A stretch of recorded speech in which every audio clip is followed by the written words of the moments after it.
into the day with the dawn ringing in my ears. Oh, well, I tune into my TV show. No better way, I gotta get myself into gear. Let's go.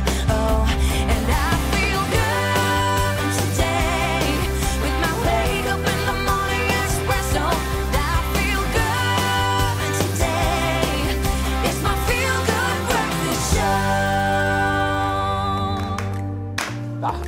Can you feel it? Yes. It's your Tuesday morning. Welcome to it. To your Feel Good Breakfast Show Expresso right here on SABC3. So good to be hanging out with you. Thank you very much for tuning in. Good morning, good morning, guys. Good morning, and good morning. Yeah, what's the vibe? What's the feelings? Yes. We have a good show up lined for you today. That's of good. course, we are joined by singer-songwriter Noza. Not only will we get to know her a little bit better, I mean, she brings a fusion of blues, jazz, traditional African music, but she's also performing for us 3 times this morning. Oh, the sound check. I mean, I've been listening to her this morning, So and it's good. sounding nice and jazzy for a Tuesday, which is absolutely amazing. Can't Absolutely. wait. Listen, have you guys ever been to the Afri-Ski mountain resort in Lesotho? No, I Hey, haven't. because I've been watching people on social media that attended these festivals there, because recently it was the Winter Whip Snowboard and Ski Festival that took place there, in its 5th year now.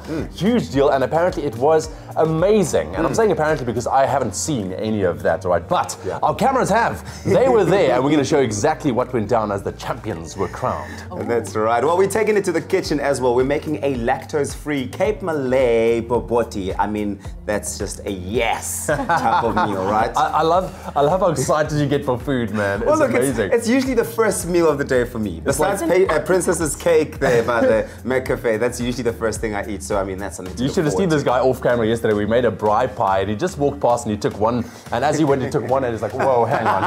And he stood there for like half an hour. Not on national TV! Listen, stick around with us. It's going to be a great morning. Thank you very much for tuning in. Let's get the morning underway. Here's the beautiful Leanne. Thank you so much, team. Good morning to you too, and good morning to you at home. In the national news this morning, Eskom says it's doing everything possible to keep the lights on while battling a severe coal shortage. The power utility confirmed yesterday that it has fewer than 20 days of coal supplies at 10 of its 15 coal-fired power stations, posing a threat to the national power supply.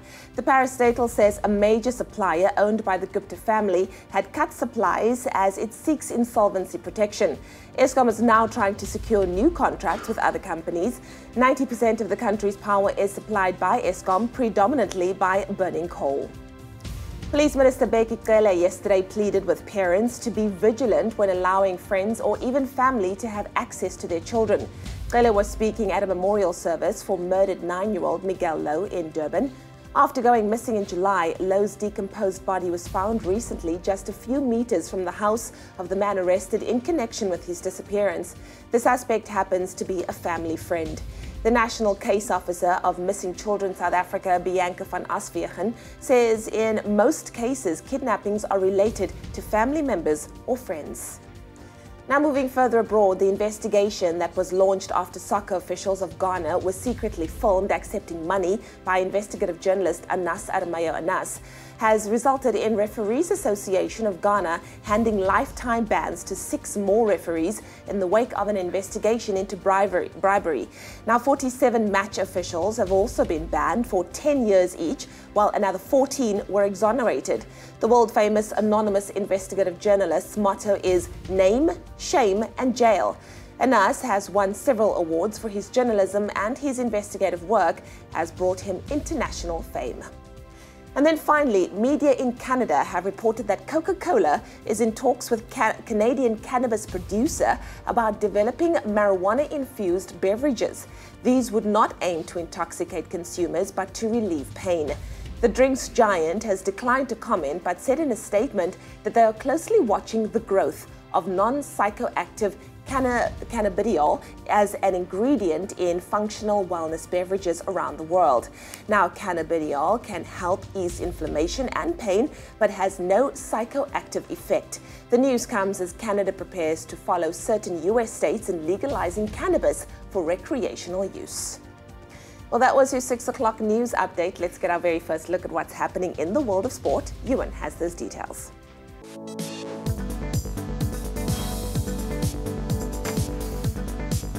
Right, thank you very much, Leanne. Let's quickly take a look at the sports news as we kick off your Tuesday morning. Starting with soccer, Banyana made light work of Malawi in their Women's COSAFA Cup match yesterday as they cruised to a 6-0 win in Port Elizabeth. Now, the comfortable victory ensures that South Africa finish top of Group A, which sets up a semi-final clash with Uganda on Thursday. In yesterday's other results, Uganda beat Zimbabwe 2-1, Namibia downed Eswatini 4-1, while Botswana and Madagascar played out to a goalless draw. And sticking with soccer, after a solid start to the season, Bloemfontein Celtic Steve Kumpela and Alfred Ndegane were named Premiership Manager and Player of the Month respectively for August.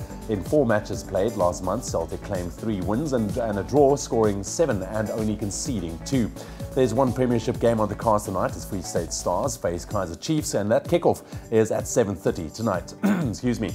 And then still with soccer, Brighton and Southampton had to share the points as their Premier League clash ended in a 2-0 draw last night.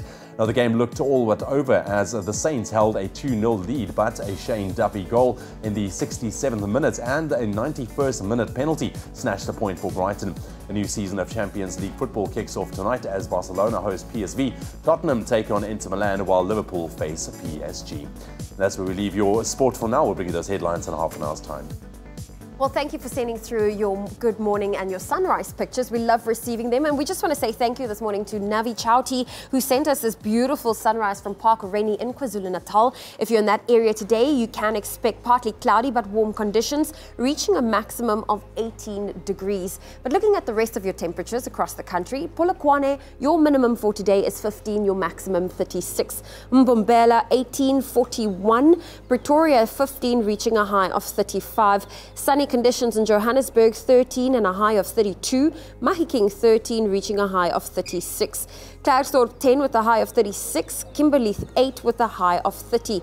If you're in Bloemfontein today, a low of 4, a high of 28 can be expected. Richards Bay, 18, 26. Pietermaritzburg, 13, 28. Durban, 18, 23. It's sunny in Mthatha, a low of 12, a high of 30. East London, 12 with a high of 22. Cradock, 5, 26. Port Elizabeth, 12 with a high of 21. George, 9, 19. Sutherland, 2 with a high of 10. Rain is expected in Cape Town today, a low of 9, a high of 15.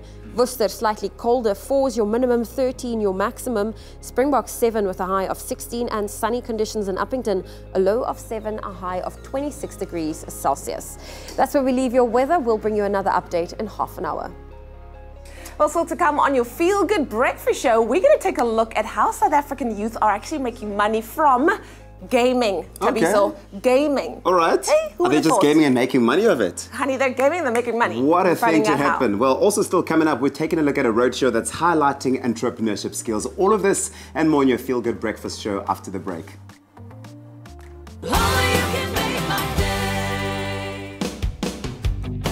Molweni, South Africa, Heritage Day is upon us, and your Feel Good Breakfast Show will be bringing you the best in educational and cultural entertainment as we host isiXhosa language radio station Umhlobo Wenene. TV meets radio to celebrate our diverse cultural landscape, as well as learn more about the heritage of Tata Nelson Mandela in a centenary year. Catch EBEE Breakfast Show on Expresso on Monday the 24th of September. Heritage Day, 6 to 9 a.m. on SABC3. The stage is yours.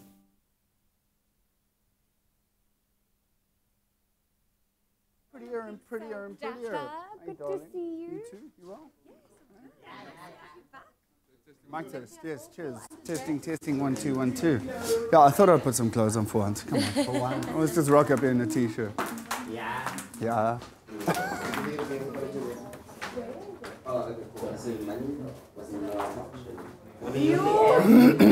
Awesome. Nee. Very smart, Nadine. So woolly. So woolly. Yes, this side is so much softer than anywhere else. You can see the people sit on this side.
Welcome back. It is your Tuesday serving of Feel Good Breakfast Show, Expresso on SABC3. Now, we're talking money, money, money. We know it makes the world go round, and we're asking you on social media, if money was no option, what it is that you would do, what your ultimate job would be. And your comments have been arriving. Colin Eddie Anthony says, good morning, Expresso. I would retire young and take my girlfriend to Durban and make her smile like I always do.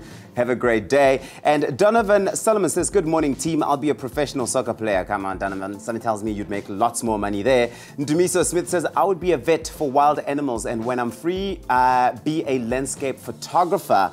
Donnie Hendry says, I think a retired millionaire would be a cool job.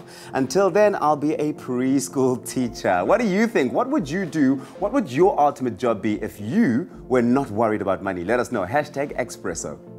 Oh, well, there is no question to the influence of African talent on leading football leagues around the world. Now, eSports, or professional gaming competitions, are being set alight by more blazing young gamers from our shores. And he's in his mid-teens. We're about to introduce you to one of our fiercest, most successful competitors. Hi, my name is Thabo Muloy. I am 16 years old and I'm a professional gamer. In the beginning, the parents of this dynamo had a problem with him playing day in and day out. But once they saw it held potential for his future, they supported him. My love for gaming began 8 years ago when I started playing with my friends and stuff, so that's interesting to play online. Then I met a lot of people that want to be gamers, and just like we became friends, so I thought I should become a gamer too, just to see what happens. And now, today, I'm a professional esports player and I'm proud. Making money from something that is a hobby of mine, it's quite cool and interesting and beneficial at the same time, because it's what I do every day. So to say that I'm making money from it, it's quite like a nice thing and it's a nice feeling. Buying data each week so he could compete online was costly, but allowed him to hone his skill and strategy. With his good friend Ubed to spar with, he became a real contender. It's my first time in a major tournament. I felt nervous because I never really thought I'd go far and win the tournament, but I did it and it's a great feeling. I didn't believe that I won the tournament. Anyone can do it if I can do it, and I felt excited, and I made my family proud and happy, and now I could finally give back to them. Winning 400,000 Rand was a game changer, but arguably more valuable has been earning the respect of and place in the Goliath family. Goliath Gaming is an MGO, which is a multi-gaming organization in the realm of esports. Well, that's the official term, but I mean, it's essentially competitive gaming. What Goliath Gaming is a place where professional players that are chasing the ambition of being the best in the world at their discipline, in whatever video game it may be.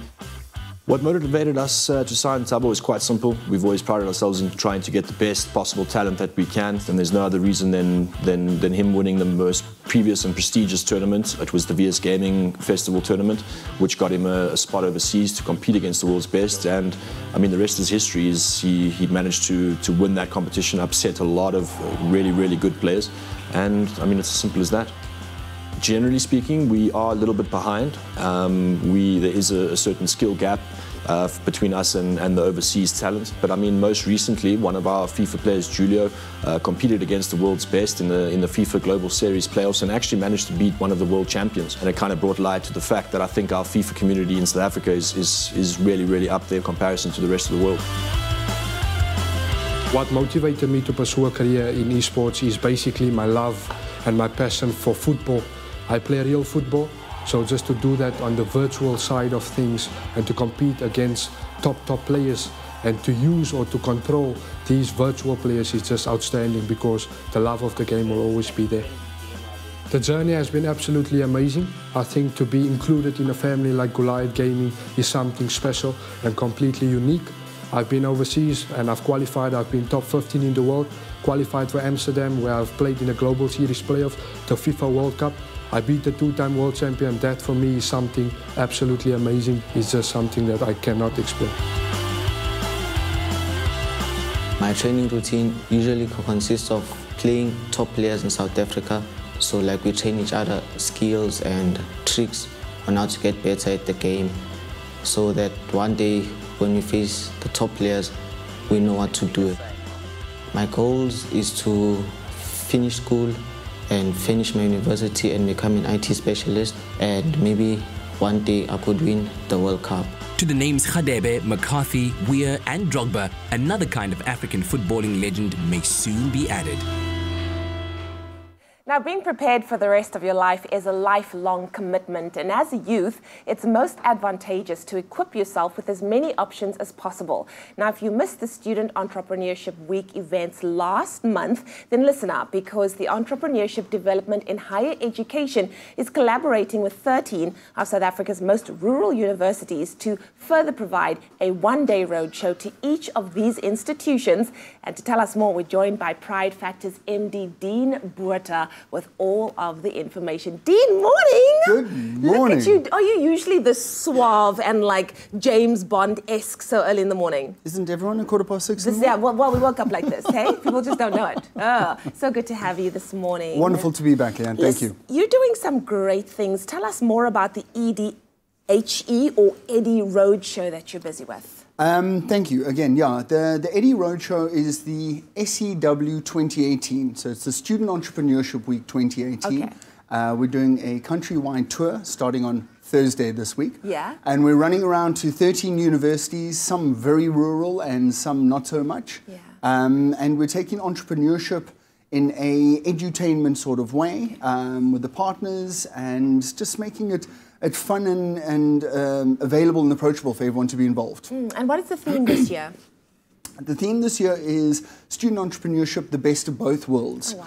So what we're looking at there is we're trying to inspire youngsters and students to see that some are going to become employers, Yeah. and some are going to become employees. Yeah. But as students, obviously, there is always that availability to do the side hustle. Yeah. Okay, I mean, fact, Yeah. all students want to earn money. 100%. So with the time that they've got available to them, is there maybe a business that they can start, be it Yeah. online retail, be it something like that, Yeah. just kind of getting that entrepreneurial nature ingrained. That is powerful. I wish that I'd been offered those skills while at university as well, because it's the stuff you don't learn while you're learning. You know, you kind of pick it up once you get into the world of work, and then you're like, oh my goodness.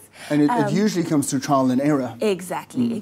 But let's talk more about Pride Factor, the various partners that you've collaborated with. What kind of skills do you think young people are going to get out of these collaborations? Well, the collaboration actually starts with Eddie, okay, Yeah. Entrepreneurial Development in Higher Education, as well as DHET, Okay. Department of Higher Education and Training, as well as USAF, the Universities of South Africa. Yeah. Pride Factor is merely a subcontractor of them. Yeah. We've also partnered up with some fantastic organizations, Be Bold, Enactus, Startup Academy, It's a Breeze.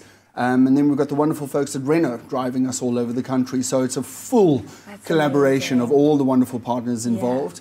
The youngsters can expect a day and a half, or it's only a day, but a day and a half of content, edutainment. We've got some amazing speakers, Candice Modeseli, Zarif Minty, Lichled Nkosi, Fred Bahasu, and Hezron Lowe, as well as a couple of other people. And we've got opportunities and fun and engagement, competitions. Kids are going to walk away with 10,000 Rand. That helps Yeah. towards building your future. Exactly, Awesome. exactly. That's amazing. So I see that the Roadshow program is kicking off on Thursday at Vaal University of Technology, Vanderbijl Park.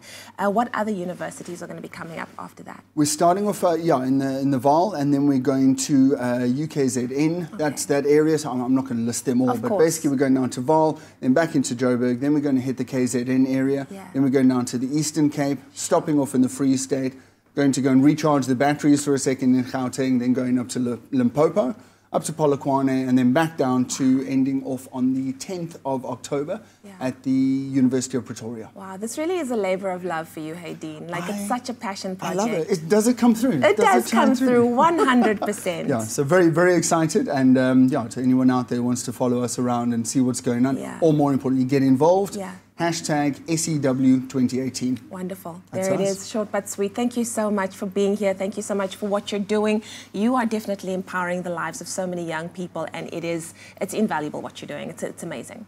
Thank you. It's definitely a group effort. It's a group effort. Teamwork makes the dream work. That's what they say. I mean, come on, look at how amazing he looks this early in the morning and doing good work to empower our nation. So what you can do is head over to the Entrepreneurship Development in Higher Education's website, edhe.co.za, for more information. But also be sure to check out pridefactor.co.za to keep up to date with the latest entrepreneurship and development opportunities being offered by the fantastic Pride Factor platform.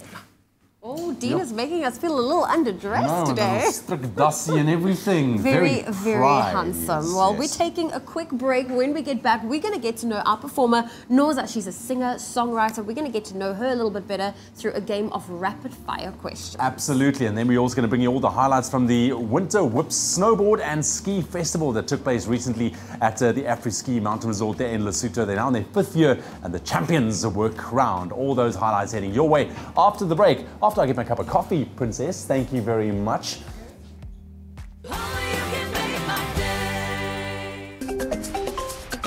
Winner Home, South Africa's premier design and decor reality show, is back. And this year we're coming to you from the breathtaking Partervlei Lifestyle Estate in Somerset West, developed by Baldwin Properties.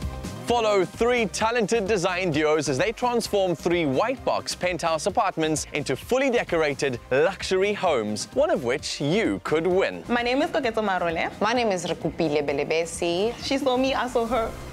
Together. Magic. Now we're here. Magic. My name is Nicholas Smith. My name is Kihumila Mate. We're not here to play games. No games to play here. 150% or nothing. My name is Sinead Turner. I'm Melissa Westhuizen. We're so excited to showcase what we're capable of, so stay tuned. Watch the beautiful properties come to life as the design drama unfolds and stand a chance to win the biggest prize on South African television, your very own dream home. Catch Winner Home from Thursday, 20 September at 7:30 p.m. only on SABC3. The stage is yours. Winner Home, proudly brought to you by Capitec and Private Property. Grand Prize Luxury Penthouse Apartment by Baldwin Properties.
It's my feel-good breakfast show.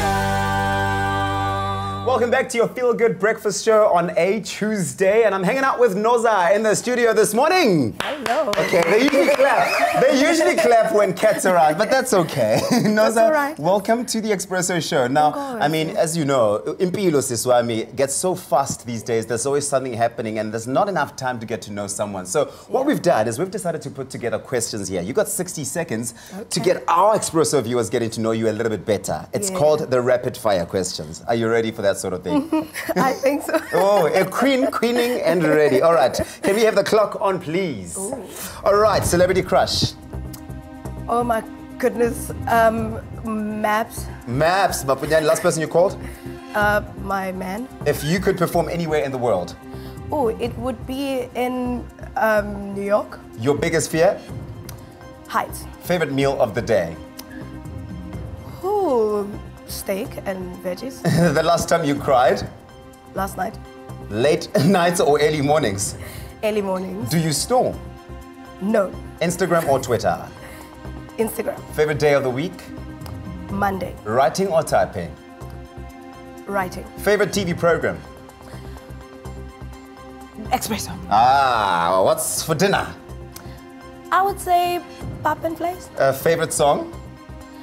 Damn your eyes. Tea or coffee? Coffee, definitely. Sweet or savory? Savory. Bread, pasta or potatoes? Potatoes. Do you consider rats to be cute?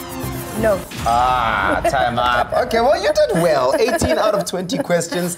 I feel like we know you a little bit better now. Why were you crying last night, sis? I was nervous. Nothing to I be get nervous a little, about. I'm like, ooh, what's going to happen? Yeah. And then a little tear, but Yeah.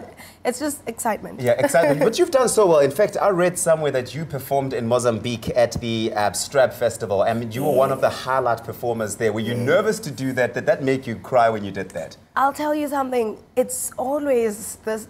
If it's your first time in any place, you get so nervous that I think I spent like the whole day on that day just thinking, how's this gonna be? Is the crowd gonna love me? This is the first time. My band, are they there? Are they you know? And I did have a moment at the beach because it's so beautiful there.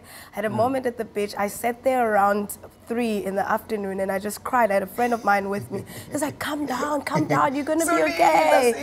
And then eventually we started taking photos at the beach. I was like, oh, this is fine. Okay, I'm gonna relax a bit. Well, you're gonna have the same vibe on the show this morning. You're gonna be giving us some awesome performances, but you're also gonna have lots of fun, lots of smiles. Now, your band is brand new. You've recently launched your brand new solo career with a new band. How does that feel? How's it been putting it together? It feels exciting. Like you can pull your hairs and cry a lot and be like so angry at times, but it's all for a good cause. Because I've always been I think I've been always a follower, kind of like in choirs, in other bands, just working as a team with everyone. And now being more like a leader of a band and my own thing. It's exciting. You get nervous. You sometimes ask yourself, like a lot of times, am I going to be able to do this? Because now it's a different story. And it's all on you now. Yeah. Well, Noza is with us all throughout this morning on your Feel Good Breakfast show. You're going to be performing for us. I can't wait for it. You bring in those beautiful, jazzy, warm Tuesday feels. So stay with us on your Feel Good Breakfast show. In the national news this morning, Eskom says it's doing everything possible to keep the lights on while battling a severe coal shortage. 90% of the country's power is supplied by Eskom, predominantly by burning coal. Police Minister Becky Cele yesterday pleaded with parents to be vigilant when allowing friends or even family to have access to their children. Cele was speaking at a memorial service for murdered 9-year-old Miguel Lowe in Durban. On the international front, the investigation that was launched after soccer officials of Ghana were secretly filmed accepting money by world-renowned investigative journalist Anas Arameyo Anas has resulted in the Referees Association of Ghana handing lifetime bans to 6 more referees. And then finally, media in Canada have reported that Coca-Cola is in talks with a Canadian cannabis producer about developing marijuana-infused beverages. These would not aim to intoxicate consumers, but to relieve pain and inflammation. Well, that was your 6:30 news update. Here's another look at what's happening in the world of sport.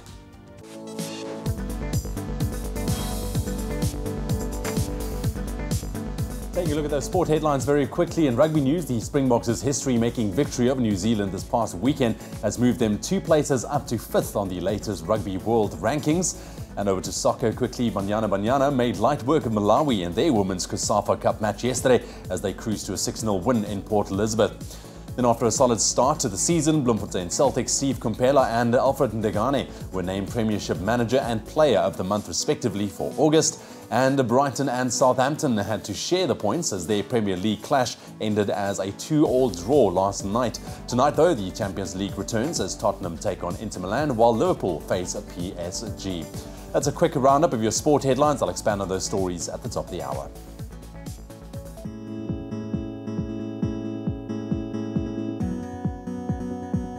Let's take a first look at your roads, starting off in Gauteng, central Johannesburg. Now, there's on the M2 westbound, there's some roadworks taking place. It's after the Ben Rose off-ramp. Only one lane is currently open, so heavy traffic can be expected from Germiston to Johannesburg. Please make use of an alternative route. Then in Gauteng and Highveld, there's a stationary truck. This is on the N1 northbound before the Samrand Avenue, causing delays from Olifantsfontein Road. That left lane's currently blocked, so please keep a lookout for that. We'll bring you another traffic update in half an hour. More than a club, more than an appliance brand, Defy. And we've been asking you to send through your sunrise photos. Thank you to Pastel Guy, who sent this beautiful sunrise, and this is from Hibadine in KwaZulu-Natal, where you can expect partly cloudy conditions and reaching a maximum of 24 degrees, bringing in with it some evening showers. But looking at the rest of your temperatures across the country, Polokwane, a low of 15 can be expected, a high of 36. Mbombela 18, reaching a high of 41. Pretoria 13, reaching a high of 35. Johannesburg 13.32, Mahikeng 13.36, Klerksdorp 10 with a high of 36. It's sunny in Kimberley, a low of 8, a high of 30. Bloemfontein 4.28, Richards Bay 18, reaching a high of 26. If you're in Pietermaritzburg today, a low of 13, a high of 28 can be expected. Durban 18.23, Mthatha 12 with a high of 30, East London 12.22. Cradock 5.26, Port Elizabeth 12.21, George 9, reaching a high of 19. Some cloudy conditions in Sutherland, a low of 2, a high of 10. Cape Town 9, reaching a high of 15 with some showers expected. Worcester 4 with a high of 13 for today. Springbok 7.16, and Uppington a low of 7, a high of 26 degrees Celsius. That's where we leave your weather. Another update will be coming your way in half an hour. Well, never mind the Alps. The Ultimate Ears Winter Whip Snowboard and Ski Festival toasted its 5th year in 2018 with an awesome few days at the Afri-Ski Mountain Resort in Lesotho. That's right, just over the hills and not so far away. And we were not about to miss it.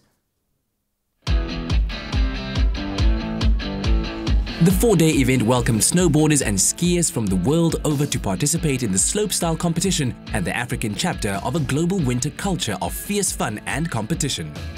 Ultimate Ears Winter Whip is basically Africa's premier snowboarding and skiing slopestyle event. It's the only slopestyle event that happens in South Africa, and we've got a small abundance of riders that are keen to do things. So for us to host this event, to make the event happen, kind of grows the sport, or does grow the sport. So the Winter Whip event, basically runs as a snowboard and ski festival over 4 days. This is our 5th year running the event, and it's grown the sport a lot over the last 5 years already, which is great. It means we're reaching our goals in what we want to do. Great sponsors, good prizes and money into the event, which makes it run better, makes it bigger. It gets the athletes more excited, it gets more athletes on board. So yeah, it's just a great event, and it's getting bigger and better every year. The emphasis, of course, is to offer as much opportunity for competitors to express themselves and outdo all rival contenders. The Kapoka Park team have built an amazing course here at Afri-Ski. We've got 5 platforms, a whole bunch of different obstacles, from stairs to rails to butter boxes, 2 massive kickers at the bottom. So yeah, it's going to be good for the athletes to showcase their skills, and I think there's going to be some big tricks thrown down this weekend. And so we've got 4 different divisions, from pro men, ladies, open men and ski. They'll all be running a jam format competition where they each have as many goes as they want in an hour and a half time, and they'll be scored on basically the tricks they do, how they use the park, the progression through the park, the progression through the jam session. So yeah, the judges are going to have a hard time in their hands, but that's a good thing. So yeah. There was top-flight international talent competing for prizes of 2 snow holidays for 2 to a Club Med resort in the French Alps. I situated myself up in the Piston Bully right over there, which is in the top section of the park, what we call the rail garden. That's where we have 2 to 3 features, options for different lines for all the riders to hit. They have 3 to 4 runs, and it's up to them how they use the course, different variations, different lines, and basically it's about execution and creativity. There's still a really good, strong snowboarding community. Come out, have fun, test your skills, pace yourself against your peers, and at the end of the day, it's also an opportunity to actually win some competition, win some money, and go overseas. Ladies division winner Mawa Jakot took another Winter Whip title with her switch 180 on 180, no slide over the rainbow rail, and stylish methods over the kickers. So I started off very sketchy, but I managed to pull myself towards myself and pulled some back 180s and cab 3s, yeah, and hold it together. Luke Dutton is ever in the running, and 2018 was the year he set his creativity free with a list of tricks which the other frontrunners had to just stand back and applaud. Basically, I just wanted to land my run, make sure everything was different, do all sorts of different tricks. So we did some 360s, front flips, back flips, and you know, everything seemed to work out, so I'm super amped. There's been a lot of competition this year. We all threw down, we all fell, so it's great to finally end up on top. Awaiting everyone at the close of the competition would be glühwein, hot chocolate, and an après-ski after-party worthy of another wickedly fun Ultimate Ears Winter Whip event. Exciting times on your Feel Good Breakfast Show. Coming up after the break, Dr. Darren Green is in the house, and we need to talk about cholesterol and understanding your cholesterol. HDLs and the LDLs of cholesterol. We're going to be unpacking that, and then we've also put through a series of rapid-fire questions earlier on. The beautiful Noza, she is here. Hello, my love. Come in here. I'm good. Can I treat you to a muffin? I'm just hungry. Yeah, what would you like? Well, I think I'll have a bran muffin because it's so early in the morning. So I'll Good go choice. Good choice. Princess of Bran Muffin there. Thank you very much. Well, Noz is going to be performing for us after the break. You ready? Yeah, I'm ready. Can't wait. You're looking beautiful this morning. Ready the whole day. She's been ready the whole day, the whole morning already. Stick around with us after the break. There we go. It feels there like we go. Enjoy a moment in between with McCafe. See you after the break.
I'm in complete control.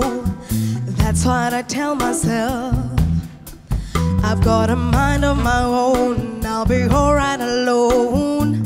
Don't need anybody else. I give myself a good talking to. No more being a fool for you. But when I see you, all I remember is how you make me wanna surrender. Damn your eyes for taking my breath away, for making me wanna stay. Damn your eyes for getting my hopes up high, for making me fall in love again. Damn your eyes.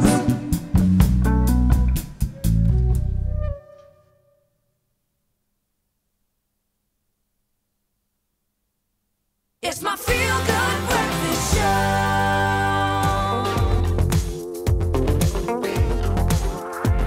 Back to your Feel Good Breakfast Show. When you hear this music, it's time to check in with what the local celebrities have been up to. Sometimes well behaved, other times not so much. But Leanne has the 101 and the 411. Exactly. Well, this time it's very well behaved. After having two weddings, one traditional one and the other one a white wedding, Minnie Dlamini Jones is also celebrating her wedding anniversary on two different dates. I mean, this is levels, eh? Yep. Not one, but two. Two. Taking to Instagram to honor her special day, Mrs. Jones, who's currently in France at the moment with hubby, posted an image on Instagram of her white wedding where she's seen holding Quinton's hand, facing the crowd, and she kind of goes like this, yes!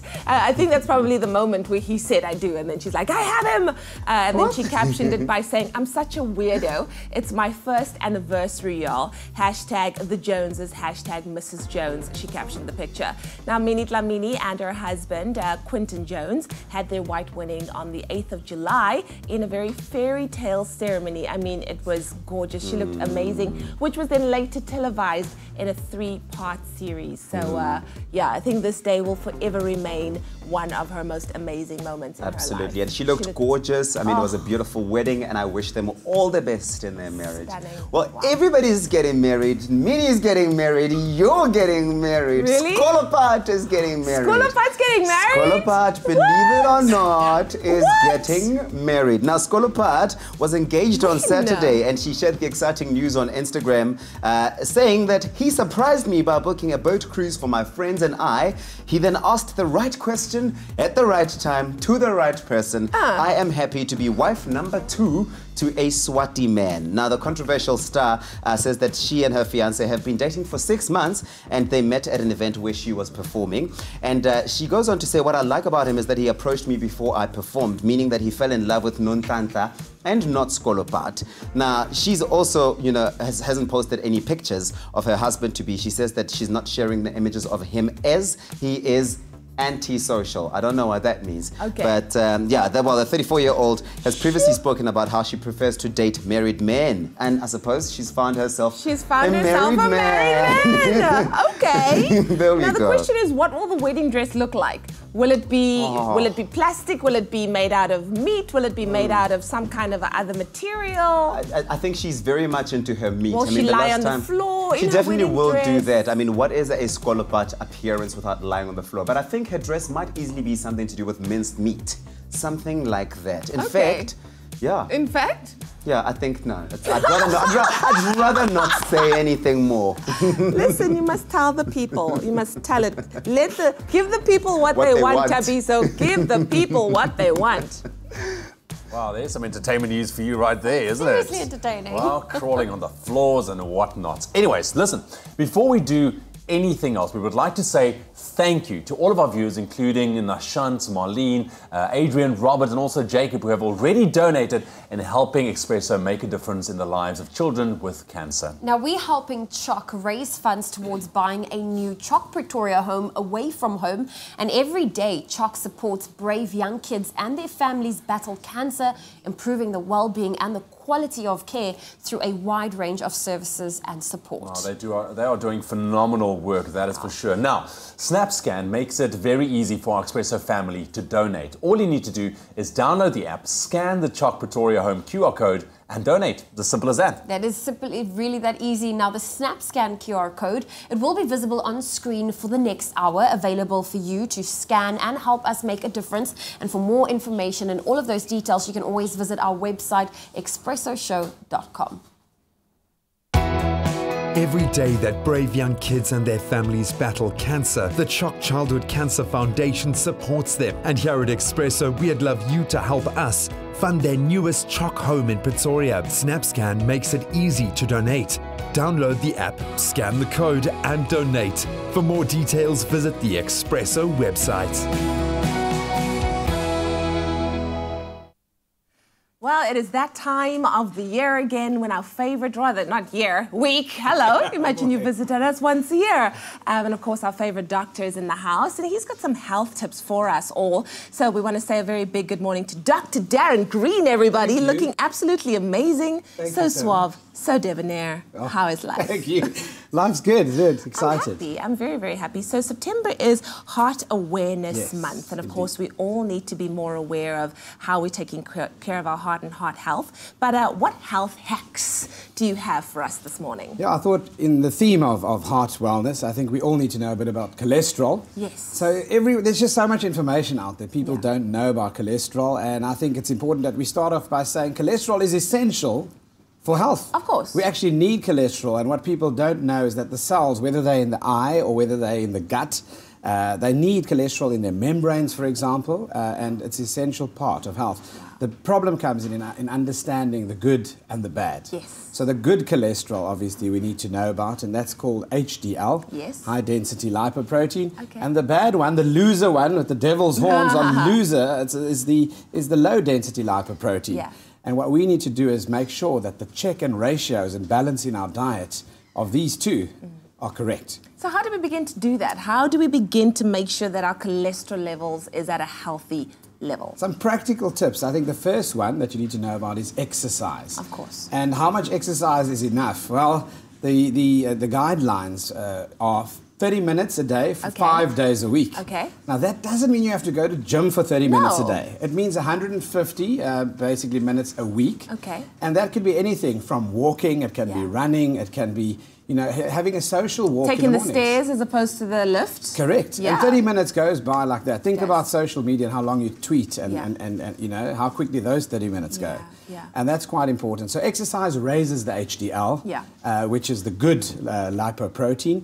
And that's what we need. Okay. Now, exercise is one thing, but I'm sure nutrition also plays equally just an important part. Absolutely massive. So our digestion obviously is important, but what a lot of people don't know is fiber. When we think of fiber, we all think bran and going to the toilet, bowel habits, bowel habits. But you get soluble fiber and insoluble fiber. And what people don't know is that when you consume fiber in your fruit, the consistency, the texture of your fruit, and in terms of things like oats, pears, etc., you must understand that what that does is it prevents your body absorbing the LDL, the bad one, the loser lipoprotein. Yeah, yeah. So that's what fiber actually does, and that's why we need to have it in our diet. Absolutely. Now, I know that when we are trying to be healthy and we're exercising, we tend to steer away from fats. But there are certain fats that you need to be getting in your diet on a daily basis. 100%. So the good fats are the unsaturated fats. Yeah. If you remember that, you don't want to be saturated with bad health. You want obviously good health. So you need to understand that unsaturated fats are your foods high in omega-3. Yes. So those are, you can see beautifully, your almonds, your salmon, your fish. For those that don't have budget for that, I mean, you can think about things like sardines, pilchards, and then, of course, looking at how you prepare your food. Instead of using normal sunflower oil, use canola oil, which is very, very useful. Yeah. Well, thank you so much, Doctor. Any last tips that you have for us? I mean, this has been pretty incredible, by the way. Yeah, I think we all focus on what we consume in terms of the ingredients.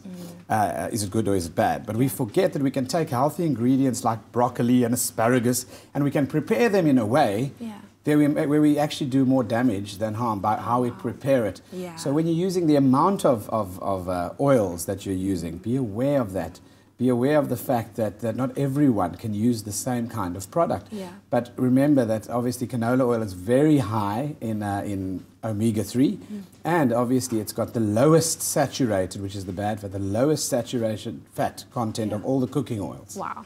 Wonderful. Well, there you have it. The expert himself, Dr. Darren Green. Thank you so much, and we'll be catching up a little bit later. Indeed. He's not going anywhere. Now that my heart is truly happy, and we hope that yours will be too, remember that you can follow these healthy hacks from Dr. Darren Green, and of course, edit. Just make sure that the world goes round and your health stays intact too. Well, Dr. Darren Green's not going anywhere. It's also Tuesday, which means we tackle medical issues. And today is also Concussion Awareness Day. Sometimes it's more than just a bump on the head. So perhaps you've got a comment or a question. Our lines will be open, so keep the number close. It's 021 430 9881. And on a lighter note, after the break, Noza will be performing for us with his or her lovely band behind us here. So stay with your Feel Good Breakfast Show. We're coming back.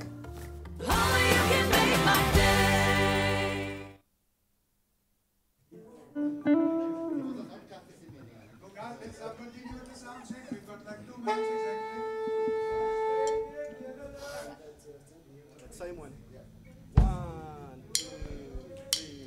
Damn your eyes for taking my breath away, for making me wanna stay.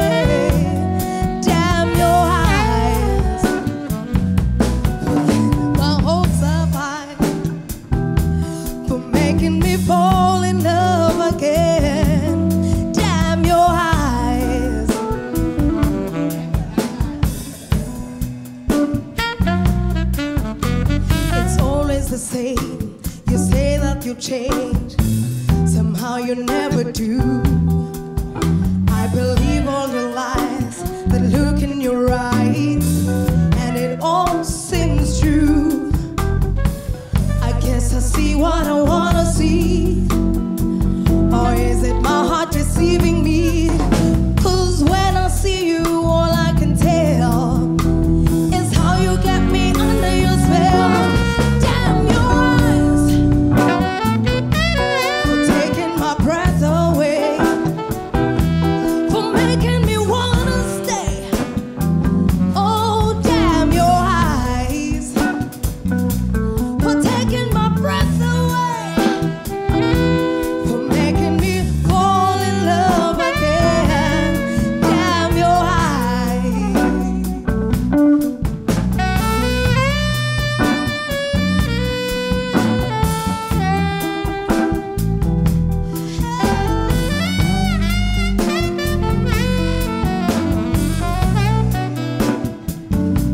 So damn your eyes, for taking my breath away.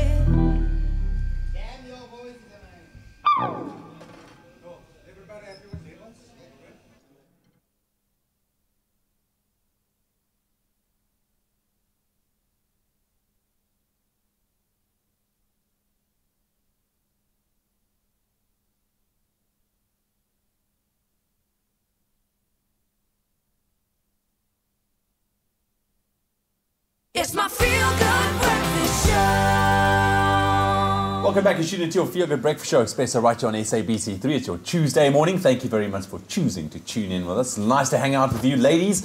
It's time to look at some funny, random, and interesting things, that we stumbled across. Exactly. Well, can I kick us off? Now, Please I'm sure do. that most parents out there, if not all parents, know exactly what it's like to have a baby that is up all night crying and crying and crying. Like, come on, it's a real situation. Now, this baby named Juliet was going through the same thing up until the moment when she saw that there was a camera in her face and she was being filmed. And she gives the biggest smile ever.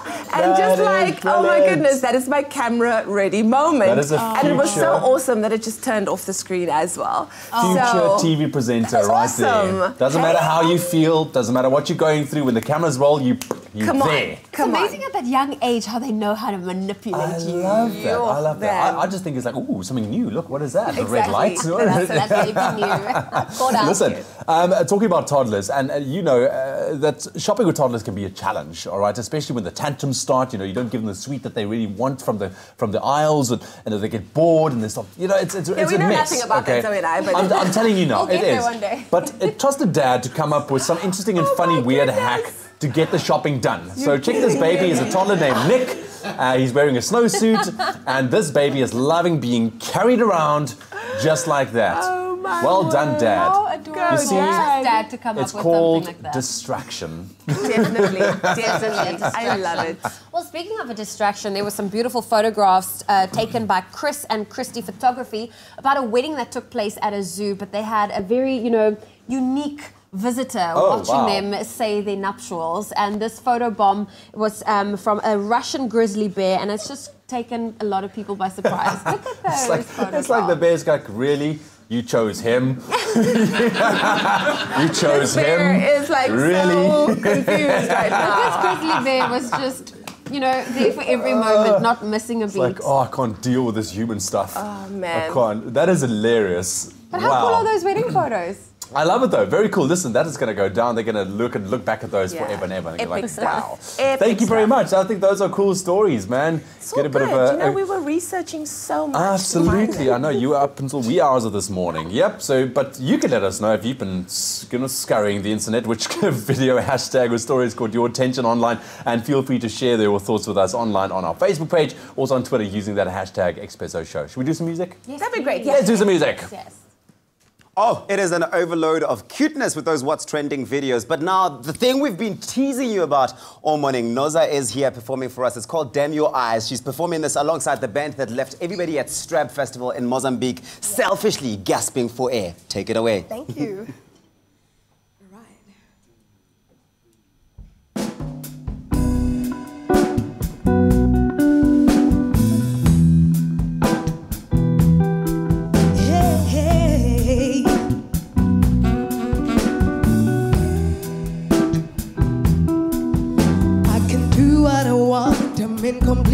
control. And that's what I tell myself.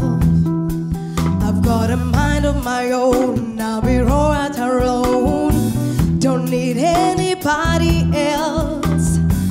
I give myself a good talking to. No more being a fool for you. 'Cause when I see you, all I remember is how you make me wanna surrender. Damn your eyes for taking my breath away, for making me wanna stay. Damn your eyes for making me wanna stay, for making me fall in love again. Damn your eyes. Hey. It's always the same. You say that you'll change, somehow you never do. I believe all your lies, that look in your eyes, it all seems true. I guess you make me see what I wanna see, or is it my heart deceiving me? 'Cause when I see you, all I remember is how you make me wanna surrender. Damn your eyes for taking my breath away, for making me wanna stay. Damn your eyes for getting my hopes up high, for making me fall in love again. Ooh.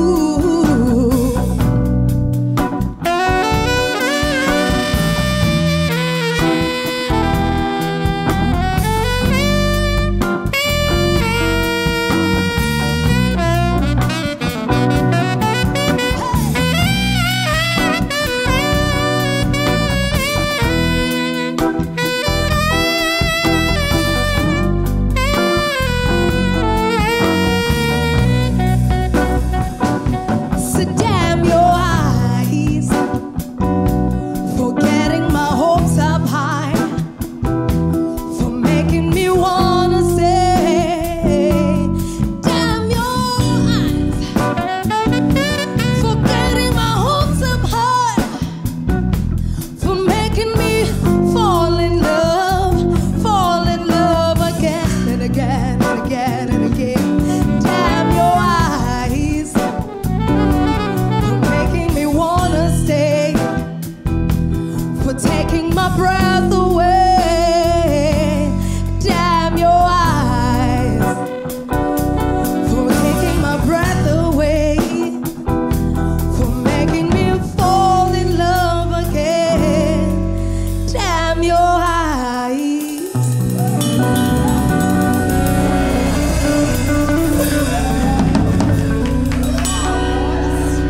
No, this is a superstar performance you've just given. Damn your eyes, it's Noza on your Feel Good Breakfast Show, Expresso. Hi, Sisi. Anamoya and Sapefumli. Well, she's with us all throughout the morning. 2 more performances still coming up, so you want to make sure you stay tuned for that. Right now, though, time for the news. In the national news this morning, Eskom says it's doing everything possible to keep the lights on while battling a severe coal shortage. The power utility confirmed yesterday that it has fewer than 20 days of coal supplies at 10 of its 15 coal-fired power stations, posing a threat to the national power supply. The parastatal says a major supplier owned by the Gupta family had cut supplies as it seeks insolvency protection. Eskom is now trying to secure new contracts with other companies. 90% of the country's power is supplied by Eskom, predominantly by burning coal. Police Minister Bheki Cele yesterday pleaded with parents to be vigilant while allowing friends or even family to have access to their children.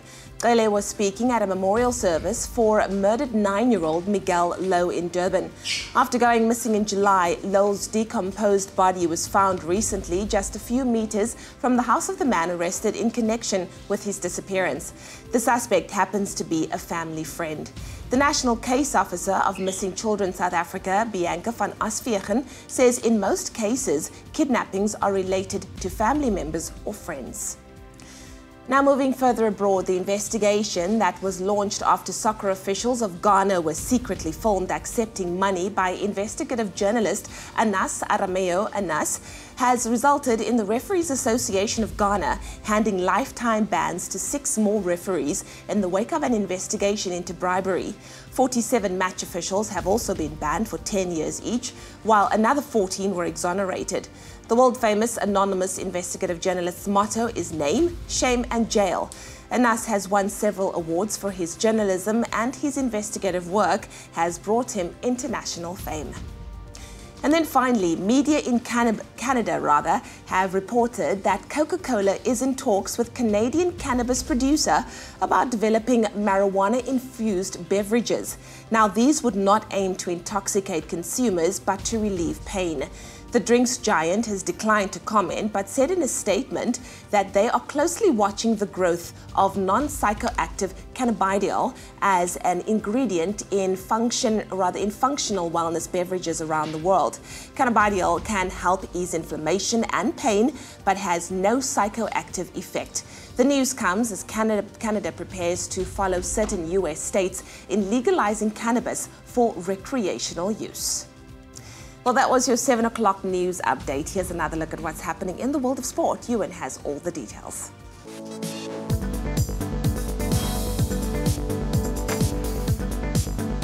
Thank you so much, Leanne. Let's run you through your sports headlines for your Tuesday morning. Starting off with the rugby news. The Springboks' history-making victory over New Zealand this past weekend has moved them 2 places up to 5th on the latest Rugby World Rankings. The Boks' 36-34 win in Wellington has seen them leapfrog Scotland and Australia on the rankings, with the Wallabies falling down to 7th after their 23-19 defeat to Argentina. New Zealand still hold on to top spot, with Ireland in 2nd and Wales 3rd. Then over to soccer news. Banyana made light work of Malawi in their Women's COSAFA Cup match yesterday as they cruised to a 6-0 win in Port Elizabeth. The comfortable victory ensures that South Africa finished top of Group A, which sets them up for a semi-final clash with Uganda on Thursday.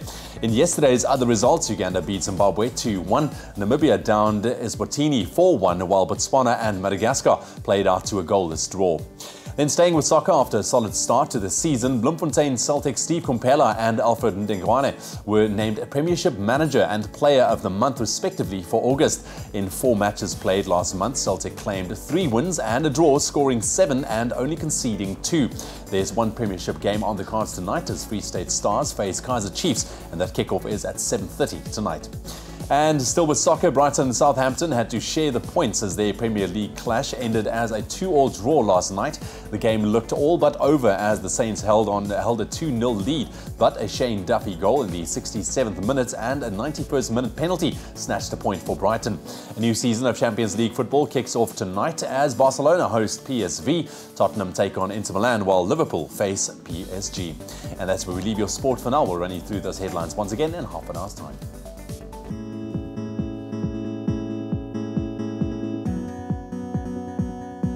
Let's bring you another quick road update, starting off in the Western Cape. In Gugulethu, on the N2 inbound, there's a stationary vehicle. It's after Airport Approach Road. It's causing the right lane to be blocked, so you can expect delays. And then in Gauteng and Jet Park, there's also an accident. It's on the R24 eastbound after Barbara Road. 2 lanes have been blocked off, causing delays from R Tambo, so please allow for some extra travel time. That's where we leave your traffic for now. More than a club, more than an appliance brand. Defy. Well, we just want to say thank you to Barbara Ann Hall, who sent us this beautiful sunrise photo from Royals, where we'll continue to expect cold conditions for today. Barbara, you can also expect a maximum of 13 degrees with a couple of morning showers. But thank you to each and everyone for sending through those beautiful sunrise photos. Looking at the temperatures, in Polokwane, your minimum is 15, your maximum 36. Mbombela 18, reaching a high of 41. Pretoria 15, 35. Johannesburg 13, 32. Mahikings 13.36. Sunny and Klerksdorp, a low of 10, a high of 36. Kimberley 8, reaching a high of 30. Bloemfontein 4.28. Richards Bay 18, reaching a high of 26. If you're in Pietermaritzburg today, 13 with a high of 28 can be expected. Durban 18.23. Mthatha 13 with a high of 30 degrees. East London 12.22. Cradock 5.26. Port Elizabeth 12 with a high of 21. It's partly cloudy with some scattered rain expected in George, a low of 9, a high of 19. Sutherland 2 with a high of 10 degrees. Cape Town 9.15. Worcester 4.13. Springbok 7 with a high of 16, and Uppington a low of 7 and a high of 26 degrees Celsius can be expected for today. That's where we leave your traffic and your weather. Another update will be coming your way in half an hour. All right, so we're taking to Twitter now, still asking you the same question. If money was not an option, what would your ultimate job be? And your comments have been coming through. Very interesting. You got me thinking about, if money was not the issue, what would I be doing? Here's one from Christelle Janssen saying exactly what I'm doing now, which is selling property. And this speaks to, if you're doing something that you love, even if money was not an issue, you'd still do it, right? Here's another one from Ntando Mbisi saying, doing what I love, I guess, playing football. We've also got another one from Intombi Yumtsonga saying, I want to be a TV presenter, but I guess while that door is still closed, I need to push elsewhere. Currently, I'm a sport management grad and doing my internship on something I didn't even study for. And Butumela says, casting from theatre to television, but banking is more safe and I hate that. So the question is to you this morning, hashtag Expresso Show, if money was not an option, what would your ultimate job be? Let us know. Well, we are taking a very quick break. When we get back, we're going to spend some time in the kitchen whipping up veggie and steak kebabs. Perfect for a Tuesday. Yummy, yummy, yummy. And then Dr. Darren Green is back. As we can see, he's ready. He's getting into it. Because after the break, we need to understand what a concussion is all about. And our doctor has all those details. Go, Vicky.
It's my feel-good breakfast show.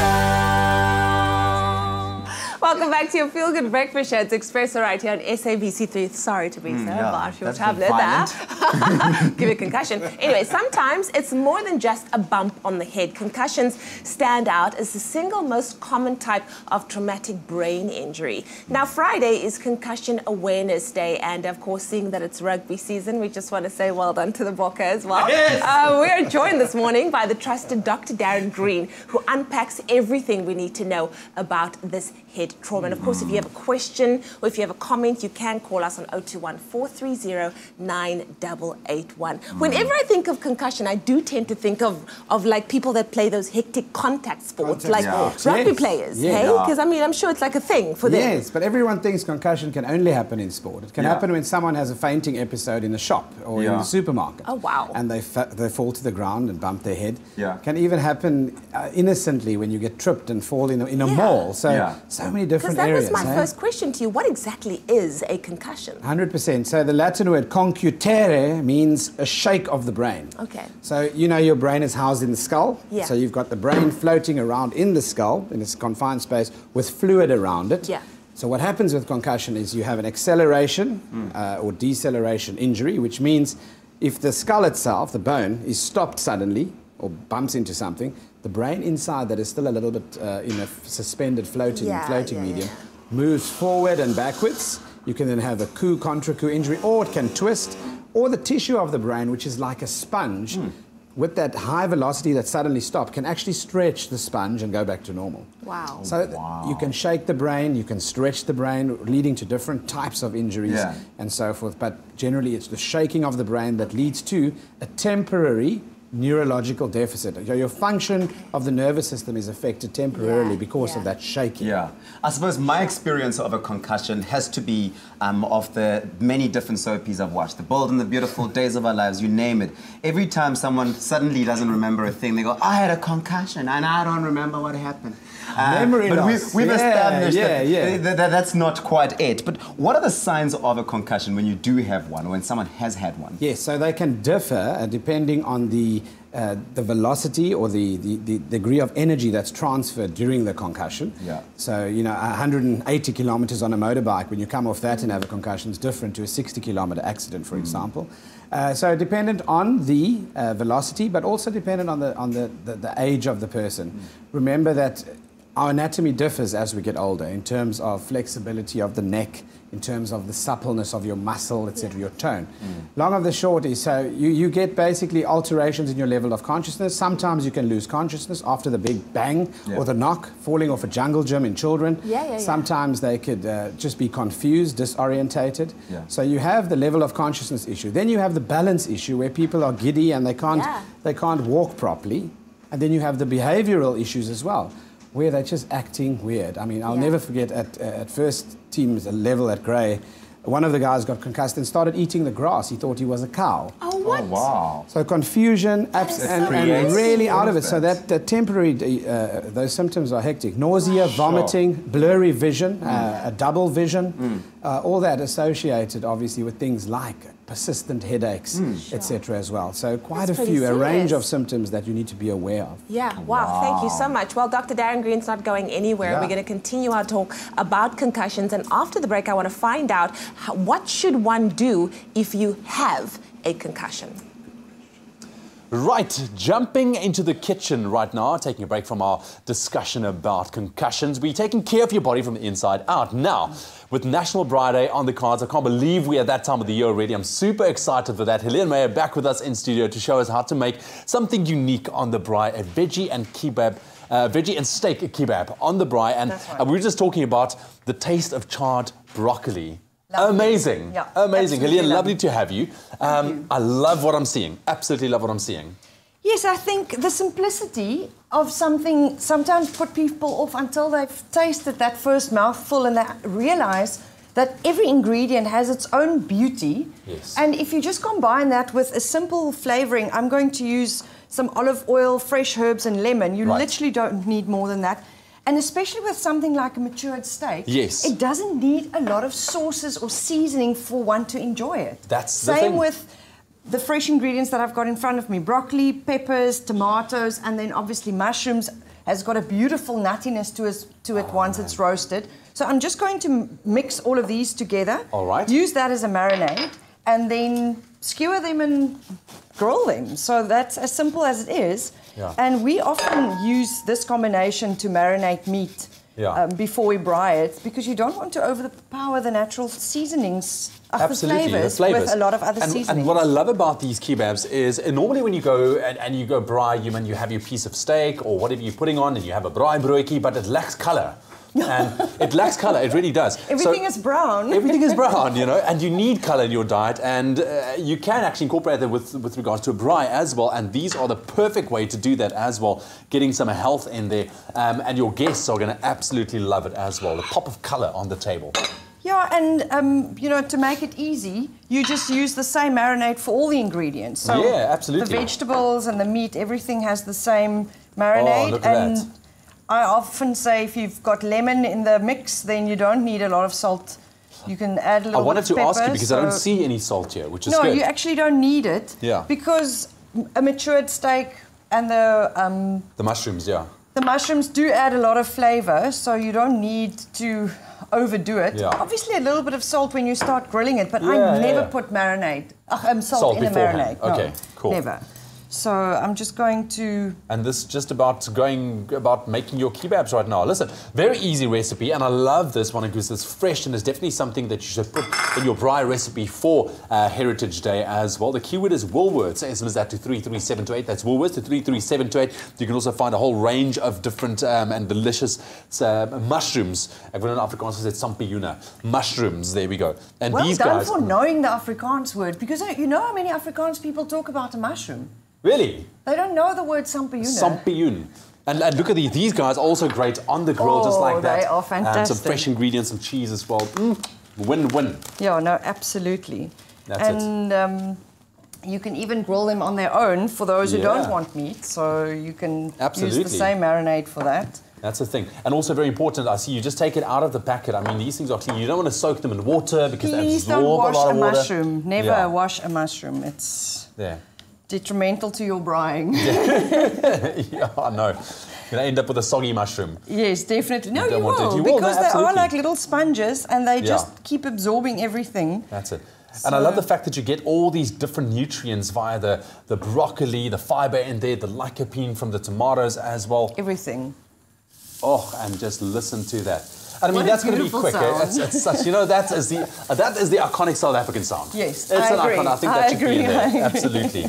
Yeah, but once again, Helene, thank you. I think very, very easy, and I love it. The keyword once again is Woolworths. SMS that to 33728. Something different to think about putting on the braai this National Heritage Day, and delicious at that as well. Helene? Definitely. So you're going to make breakfast for all of us now? I'm sure, yeah. Yeah. Come on, this can class. I'm going to dig into one of these just now. But remember, making vegetables the star of your braai this summer will be a lot more fun than you might think, actually. And remember, healthy eating comes with a reward as well. If you're a Discovery Vitality member, you'll get up to 25% cash back when shopping for over 1,000 healthy food products at Woolworths. The choice is large, so make sure you look out for the Vitality stamp on their products in-store, online, and also on the app. So that goes for a couple of minutes on the braai. I mean, this is not going to take long. None of these need to be overcooked, then they lose their texture, flavor, and color. So you literally just want to sear everything and enjoy it like that. Helene, you sear away right there. The keyword once again is Woolworths. SMS that to 33728.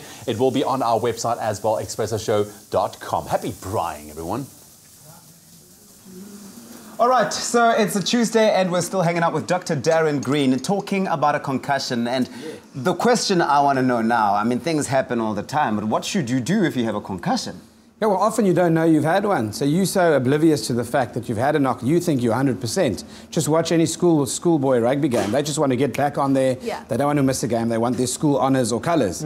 So often the people that are watching are the people that notice, and they can see the disturbance in your balance, the disturbance in your concentration, etc., and in your behavioural changes as well. So you yourself might find difficulty in concentrating. So often post-concussion, you find people really struggling with mood changes, energy levels, dips, being really tired, the visual disturbance where you actually span across the room and the vision comes afterwards. Yeah. Oh, wow. Those kind of symptoms. And then, of course, persistent headaches, nausea, vomiting, loss of appetite. Those are real problems that one needs to report and be vigilant of to look for complications of concussion. But what do you do? So now you experience all of that. What do I do? Do I drink lots of water? What do I do? No. Well, obviously, you need to be examined and assessed. So we'll need to, obviously, depending on the neurological symptoms, we might have to go and look. Did you have a fracture of the brain and the skull? Is there a bleed underneath on the surface of the brain or inside the brain from that injury? And sometimes you even get a thing called DAI, which is diffuse axonal injury. The axons of the nerve cells in the brain that are stretched at that high velocity stopping, stretch like a sponge and then go back. You often rupture those axons, causing certain neurological deficits in the brain. So that can be quite really debilitating. Dr. Darren, you were saying that it doesn't have to only happen in sports, that it can happen anywhere. Is there thus different types of concussions? Yeah, so you get high velocity, low velocity concussions, etc. So yes, you would get concussions associated with different levels of injury, but in general the principles are the same. It's just neurological deficit brought about by the shaking of that brain. Is it preventable though? Can one actually prevent a concussion? Yeah, so they've looked, for example, at things in contact sport, like wearing a gum guard. Okay. Whether that can minimize your chances of the long-term effects and outcomes of concussion.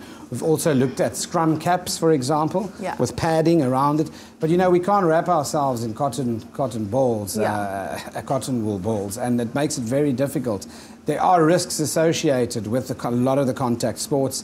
I know from Springbok Rugby or SA Rugby, for example, the Box Smart campaign is magnificent in looking at identifying early concussion signs, the flag signs, and actually removing people from the field immediately and not letting them return to play until they are fully recovered. So we are taught to analyze video footage live next to the field when we have a test match or whatever, and we actually assess it and then decide right there whether someone needs to be pulled from play or not. It might help prevent a concussion, but it ain't going to prevent the cauliflower ears. That's a different story. That's a different situation altogether. Yeah, indeed. Well, we're still hanging out with Dr. Darren Green. We're going to take a break, and when we come back, 021-430-9881. Give us a call if you've got a question or comment for the good doctor. Stay with us. So here's some news, and I was shocked when I heard this. Henry Cavill, is he really hanging up his Man of Steel cape? Is it time? I hope not. Well, if so, then it's fine, because then there's a spot for me. No? I'm just saying. That makes sense. And then, of course, after the break, maybe Ewan's got a concussion, because we continue that conversation with Dr. Darren Green after the break. Be Superman.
back with your feel-good breakfast show. It's Expresso right here on SABC3. It's Medical Tuesday. Dr. Darren Green is here. We're talking concussions this morning, and I wanted to know, with everything that we've already been going through and you've been detailing to us what it all is about and the levels and the different kinds, how long do the symptoms of a concussion usually last? Great question. So it differs.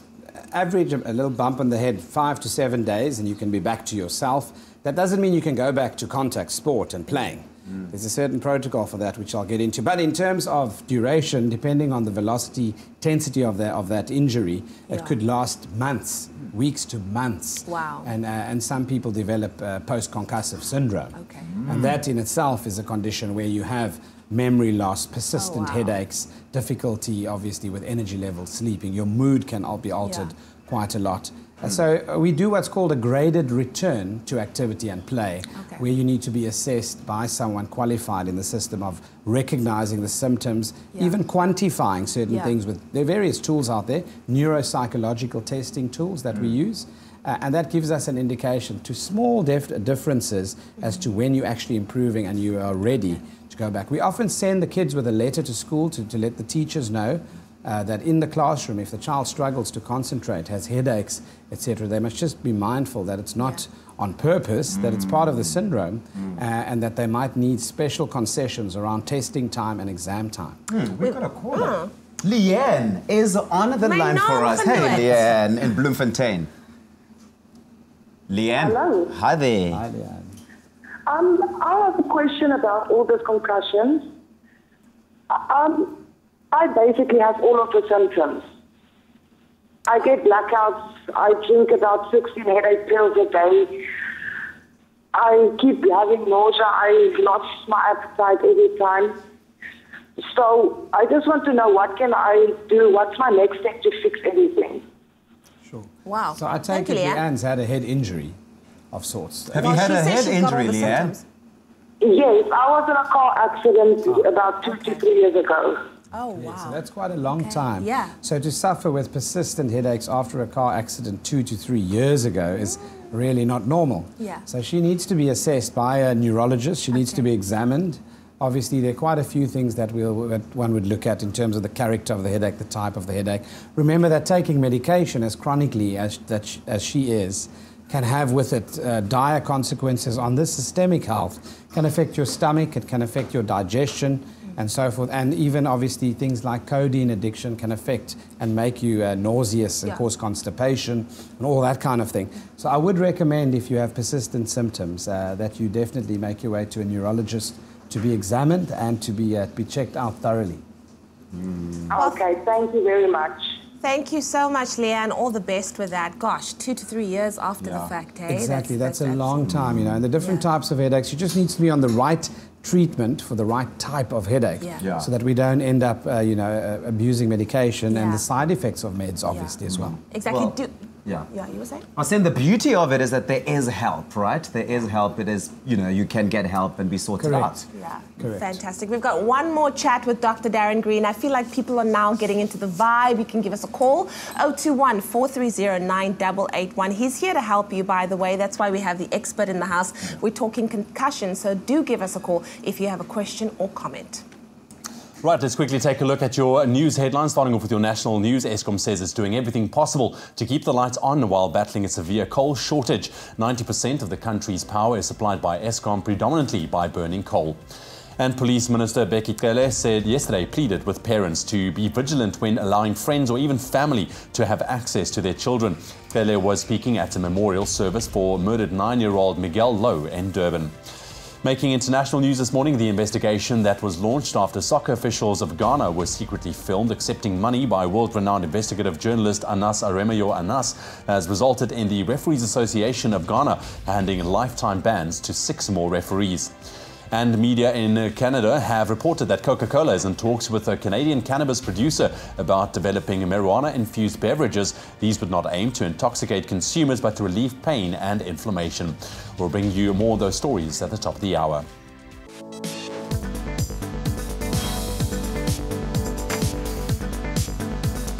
Running you through your sports headlines very quickly, starting off with rugby. The Springboks' history-making victory over New Zealand this past weekend has moved them 2 places up to 5th on the latest Rugby World Rankings.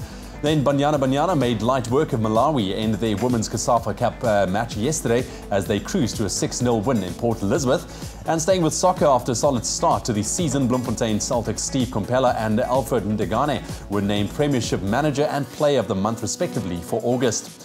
And staying with soccer, Brighton and Southampton had to share the points as their Premier League clash ended as a 2-2 draw last night. Tonight, the Champions League returns as Tottenham take on Inter Milan, while Liverpool face PSG.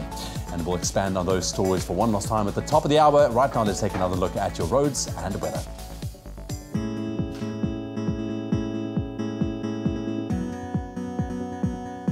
Let's take another look at the roads, starting off in KwaZulu-Natal in Durban South. Now on the N2 inbound, there's been an accident after the Higginson Highway. It's causing the middle lane to be blocked, so please approach with caution. It's causing major delays.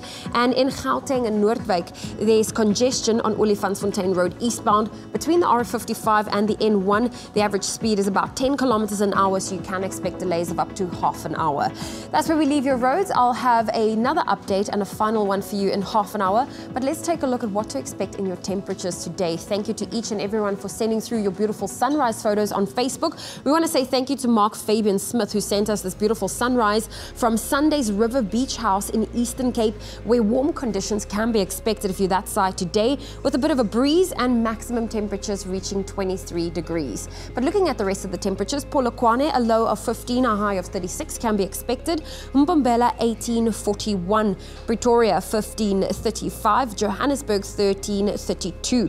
Mahikeng, 13:36. Klerksdorp, 10:36. If you're in Kimberley, a low of 8, a high of 30 can be expected.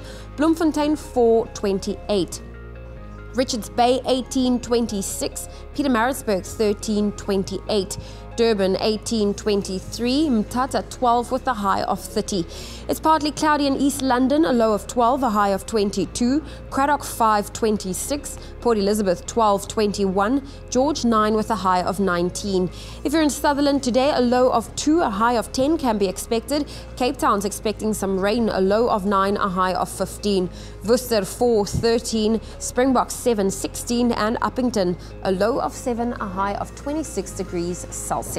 We'll have a final update for you on your Feel Good Breakfast show in half an hour. Well, time for us to finish our final chat with Dr. Darren Green. We're talking all things concussion. And of course, I want to know, with rugby season being in its peak, when it comes to a rugby player having one concussion after the next, how many can they have before they absolutely need to just stop playing? Great, and a lot of people ask that question. Yeah. Years ago, they'd say 2 major and 1 minor. Okay. Well, the answer now is there is no golden number. We look at your case individually, we look at your neuropsychological functioning and your level of impairment, the domains that might have been changed. We compare scores over time, etc. And your assessment is done professionally to advise you as to whether you can return to play. Okay. We do know that the degree or intensity of the concussion will affect the prognosis. Okay, wow. Okay. We've got a caller Yeah. on the line. Kevin. From Good morning. Pietermaritzburg. Good morning. Good morning, yes. Dr. Green, how are you? Morning. Good, thank you. Okay.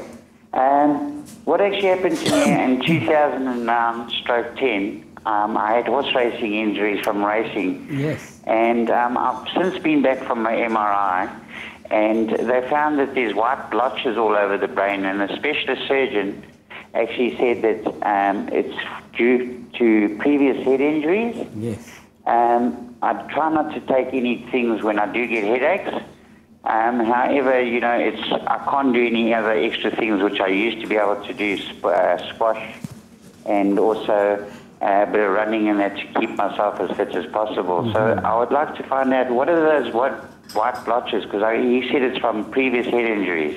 Yes, great. So I mentioned earlier on a condition called DAI, and if you want to Google it, it's diffuse axonal injury, where the axons, or the stem part of the nerve cells, basically, where they are stretched during that high velocity, and horse racing, of course, right at the top of the list in terms of high velocity head injuries, where the brain is stretched like a sponge and then returns to normal because of its consistency. Those cells are stretched, and the ones that they're not torn or ruptured have then obviously an effect in the white matter of the brain. You can see that. Remember, around the nerve cell, there's a jelly-like layer called a myelin sheath that is quite important in terms of assuring faster conduction. It's like insulating a copper wire. Yeah. And sometimes the damage can lead to damage of that sheath as well. And then your body actually needs to remodel or remake that jelly-like layer. Takes a long time for that to happen. But in terms of managing the complications of his concussion, he mentions obviously also headaches like the previous caller. Look at simple analgesia. Look at prevention rather than cure. Look at obviously things like your lifestyle, your diet, things that contribute.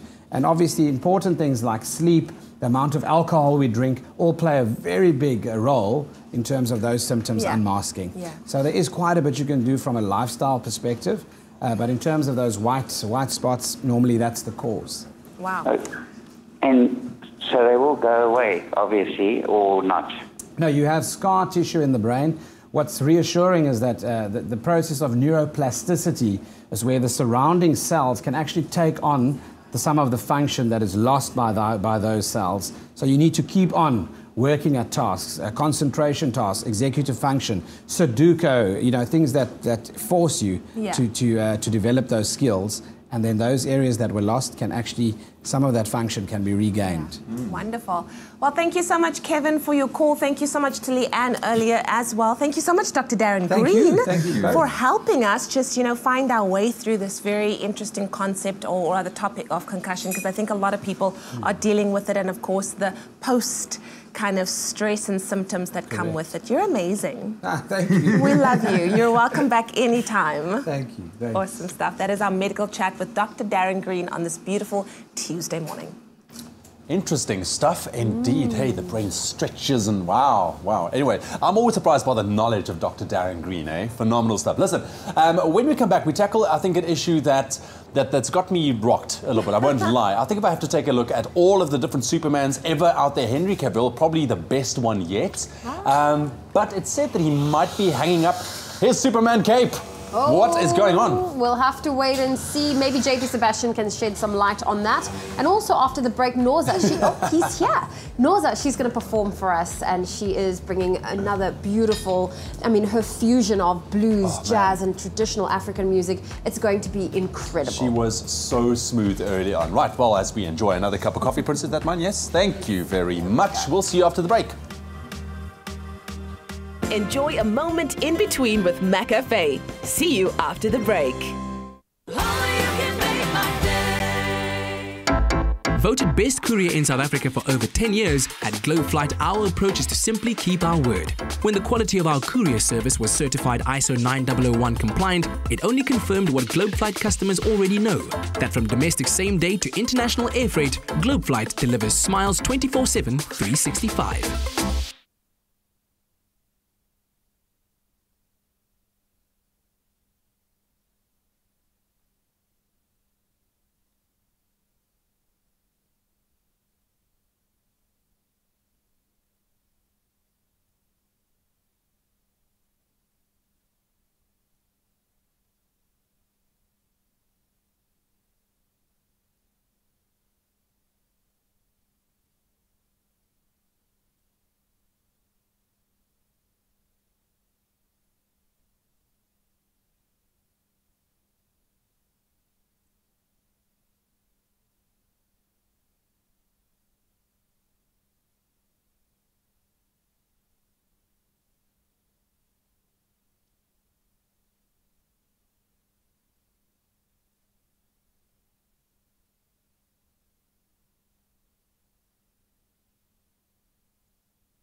It's my feel-good breakfast show.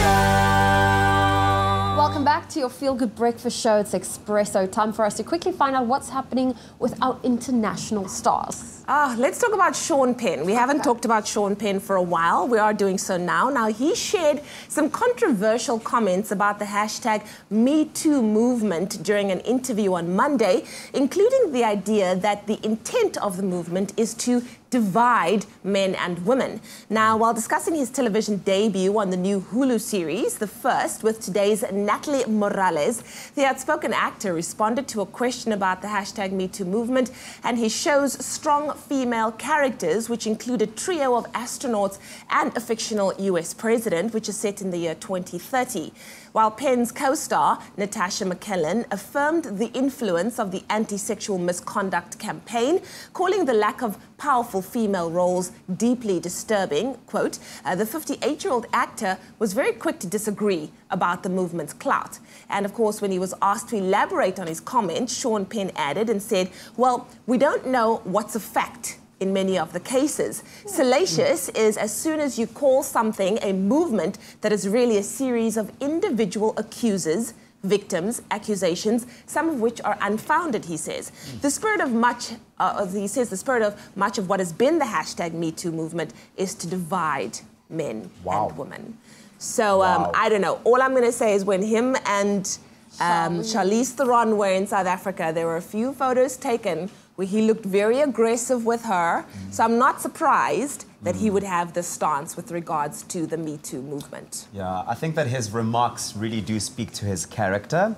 The fact that he thinks the way that he thinks about a movement of women who have come forward, who have been violated and are seeking help and are voicing the fact that, you know, they're speaking out on the violations that they've suffered. And to have someone in a position that he's in speak about it in the way that he does is actually quite disturbing. Yeah, I'm saddened by his comments, actually. A lot of women vulnerable in situations like this. Yeah, but surprisingly not surprised. Disappointing. Yeah, I'm really not surprised that it came from him, though. Actually, I don't know. All I've got to say is Sean Penn must fall. Oh, okay. Well, that was our international entertainment news, but let's see what else is happening in the movie world. I'll just laser the shit out of that, Chris. All right, here we go. Listen, we are joking around here. It's movie time with JP Sebastian this morning. JP, what are you wearing, dude? You know how expensive popcorn is at cinemas? This is for the putt course. So wow, look at that. You can catch all the jam popcorn. It down in there and no one will know. I love it. Maybe you'll get more popcorns next time. But whenever I want to feel untouchable as well, I dress like MC Hammer. Okay, let's talk movies, dude. Let's talk movies. What's the deal here with Robert Pattinson, dude? Is he ready to go back to Twilight, or what's the deal? Is that a twinkle in your eye I see for Twilight? I've read the books. I've seen the movies. For real? I have, yes. No, it was a couples thing that we did. Amen. Sure, it was a couples thing. When you were practicing for the relationship. But Robert Pattinson, in a recent interview at the Toronto International Film Festival, said to Variety that at the drop of a hat, or he said at moment's notice, he'd go back to playing 17. And for preparation, he said he's been moisturizing and getting the Botox and everything. So he's got a good sense of humor about it. But maybe the guy's right. And like I said, no scam. He said, everyone refers to it as a guilty pleasure. But if the thing was pleasurable to you, like, you know, who cares? And at least under his belt right now, he's got, for me, like last year was one of the best movies of last year was with Robert Pattinson. Good Time. Before that was Maps to the Stars. So he's doing a lot of these small indie things. Maybe he wants to get a breather and do something brainless for a change as well. Yeah, absolutely. But I mean, he's Robert Pattinson. You know, he doesn't really sparkle in real life, but he wants to. He's game for it. He will probably have some sort of implants for it. But at the moment, he's in circulation for another small one. High Life, which is a sci-fi set in space, supposedly quite sexy. But anyway, we'll see more of that when the months roll by. Yeah, interesting spacesuit at that. Anyways, moving on. The movie Joker, I think a lot of people are very excited to see this. And correct me if I'm wrong, who knows him as Joaquin Phoenix and not Joaquin Phoenix? Have I been doing it wrong? I don't know. I always know about... I'm nodding at the camera people. Joaquin Phoenix. South Africa. Joaquin, thank you. And our production manager, our set manager. Everyone's nodding. All right, you're talking to me here. Forget about everyone else. Joaquin. Okay, Joaquin Phoenix. It just sounds weird for me because I know him as Joaquin. Okay, anyways. Let's go, Joaquin. Notice that stare he's giving you when you call him Jacqueline. That's the glare. So maybe that's just like he's turning away from you. Anyways. Todd, ooh, shade, salt. I'm just massaging the croissant like a weird. I'm going to put Anyways, so first photos have been revealed of him as a Joker. The origin movie that we know is coming out. Todd Phillips, who was the guy who directed the Hangover movies, is going to be doing this dark spin on where this dude came from, and he posted to his Instagram a photo of Joaquin Phoenix. It does not look super remarkable right now, but what a great actor. Just like captured in a still photograph, you can see like a wellspring of different conflicted things going on. There's lots going on there behind those eyes. And clearly the makeup people and the hair people are behind. If you cover one half of the face, there's one sort of look, and if you cover the other, there's another look. I love the actor so much. I love Joaquin Phoenix. Jacqueline to some.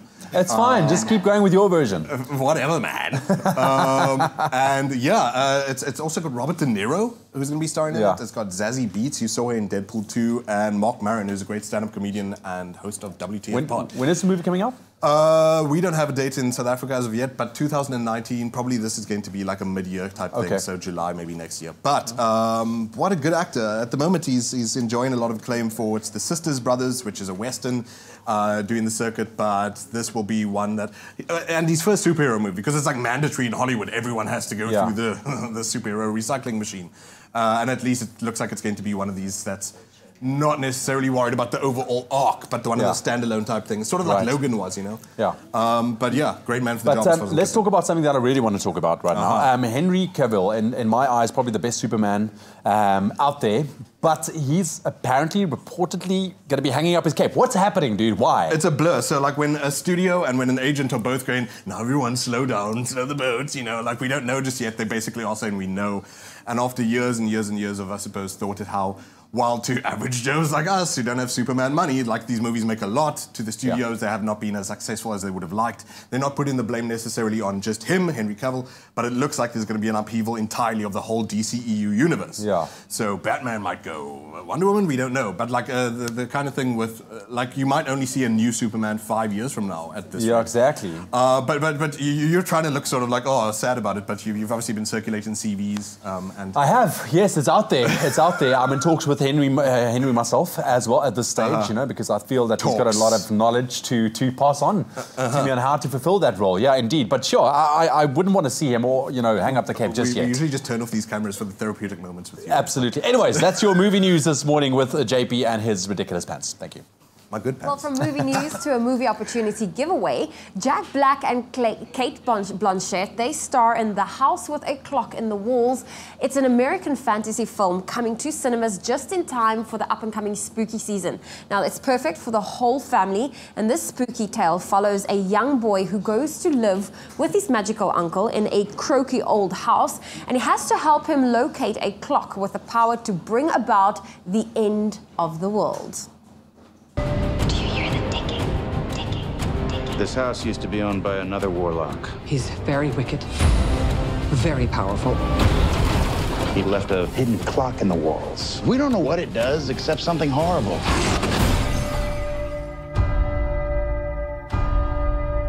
Three gongs. Last time it was 4. What happens when it gets down to 1? Nothing good, that's for certain.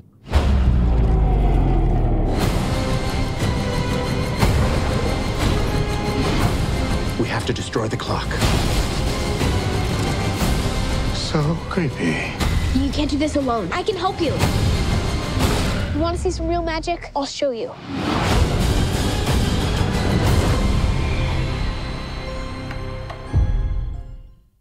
Whoa, are you looking to be spooked this weekend? Well then, Expresso is giving you and 3 friends a chance to win tickets to a pre-screening of House with a Clock in its Walls. Now, all you have to do is SMS the keyword clock plus your name plus CT or JHB to 35134. Screenings will take place at Hyde Park in Johannesburg and Canal Walk in Cape Town this Sunday at 9:30. Now, each SMS costs R1.50 and no free SMSs apply. That's right, and the competition closes on Thursday, that's September the 20th at 12 o'clock, and those T's and C's can be found on our website, expressoshow.com. Now, all you need to do is SMS the keyword clock, your name, and either CT for Cape Town or JHB for Johannesburg to the number 35134. Why don't you treat your family to a fun, spooky movie this Sunday with popcorn and drinks on the house. I'm still hung up on Jacqueline Phoenix, you guys. I just gotta say, I'm still hung up on Jacqueline Phoenix. My foot's down. I'm standing by it. You and straight on. It is what it is. No, it is not what it is. It's Joaquin. It's way more Hollywoodish. Oh, wow. No, I'm guys. shooketh. Listen, I am shooketh. You be shooketh on your side there, okay? We're going to be taking a very quick break. When we come back, we're going to show you exactly how to go about booking your ultimate summer holiday. Stick around. You and this is Noza. Okay, just no, in that case. I know. That I know. Just checking. And she is going to be performing for us after the break. She was amazing. You're amazing. The voice is stunning. And I promise you, she's going to take you to a whole nother level after the break. Noza, Do you want a hug? I just want to say. Give me a hug. Go away. Give me a hug. Come here. I'll hug Noza. Molweni, South Africa, Heritage Day is upon us, and your Feel Good Breakfast Show will be bringing you the best in educational and cultural entertainment as we host iSixhosa language radio station Umhlobo Wenene. TV meets radio to celebrate our diverse cultural landscape, as well as learn more about the heritage of Tata Nelson Mandela in a centenary year. Catch EBEE Breakfast Show on Expresso on Monday the 24th of September. Heritage Day, 6 to 9 a.m. on SABC3. The stage is yours.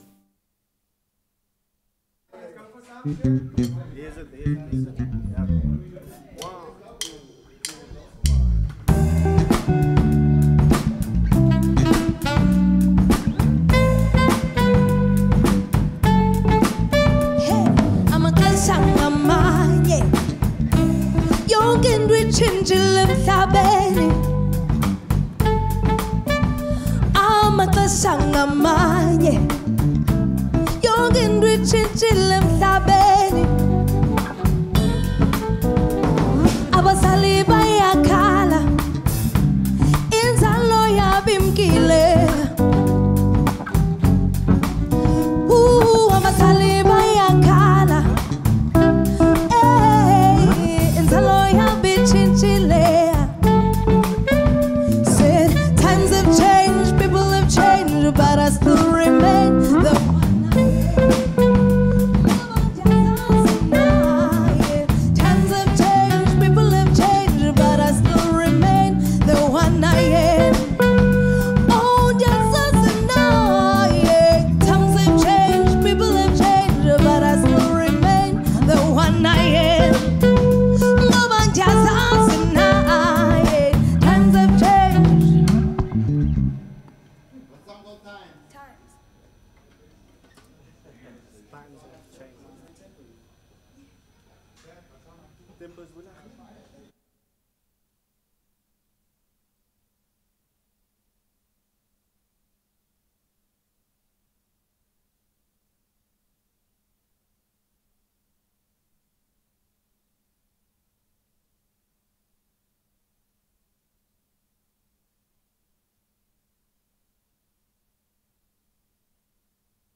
It's my feel-good breakfast show.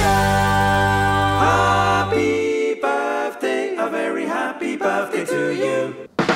Oh, welcome back to your Feel Good Breakfast Show. I feel like I'm in beat with this because it's such a fun, catchy tune because millions of people every day celebrate their birthday all over the world. So we're just going to take a quick moment to welcome today, the 18th of September. And we're going to take a moment to wish some of our celebs, but most importantly, you a happy birthday. Absolutely. Just to take a moment and wow, it's the 18th of September already.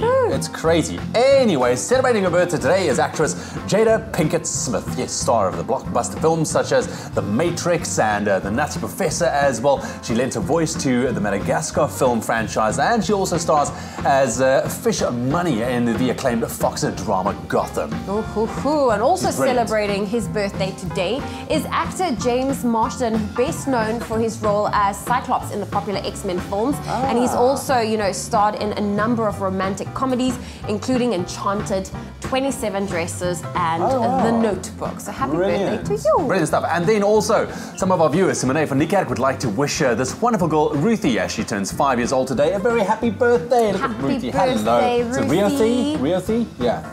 Riothi, yes. And then Shahida Sarah would want to wish Nimas, who's also a happy birthday, hoping you have a lovely today. Absolutely. And then also a very happy birthday to Muhammad Farhan, who turns 7 today. And your mom, Feroza, loves you very, very much. Look at that. Hey, is he fishing? A man after my own heart. Adorable. And last but not least, Bessie Poppy would send her wishes to her little niece. And this is Kachemodzi Ditswe, a very happy birthday. So happy birthday to you. Absolutely. So there we have it. And you get a cake and sparkles this morning just for you. And I promise we're going to enjoy it on your behalf as well. That's promise right. It's going to be, it looks delicious. But if you are celebrating your birthday this week or a little bit later this week, you can email your birthday wish and your picture to birthday@cardova.tv. Well, let me tell you something. We're taking things to a whole new level. We're cruising at a high altitude with Noza. She's still performing for us on your Feel Good Breakfast show. And this time around, you are hitting us with a track called Times. Yeah.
Wow, what a performance. This one is called Times. She's still with us. Her final performance is coming up later on the show. It's called Hound Dog. You don't want to miss it. Right now, we're going to slow it down a little bit and check out the news with Leanne. Thank you so much, Taviso. In the national news this morning, Eskom says it's doing everything possible to keep the lights on when battling a severe coal shortage. The power utility confirmed yesterday that it has fewer than 20 days of coal supplies at 10 of its 15 coal-fired power stations, posing a threat to the national power supply. The parastatal says a major supplier owned by the Gupta family had cut supplies as it seeks insolvency protection.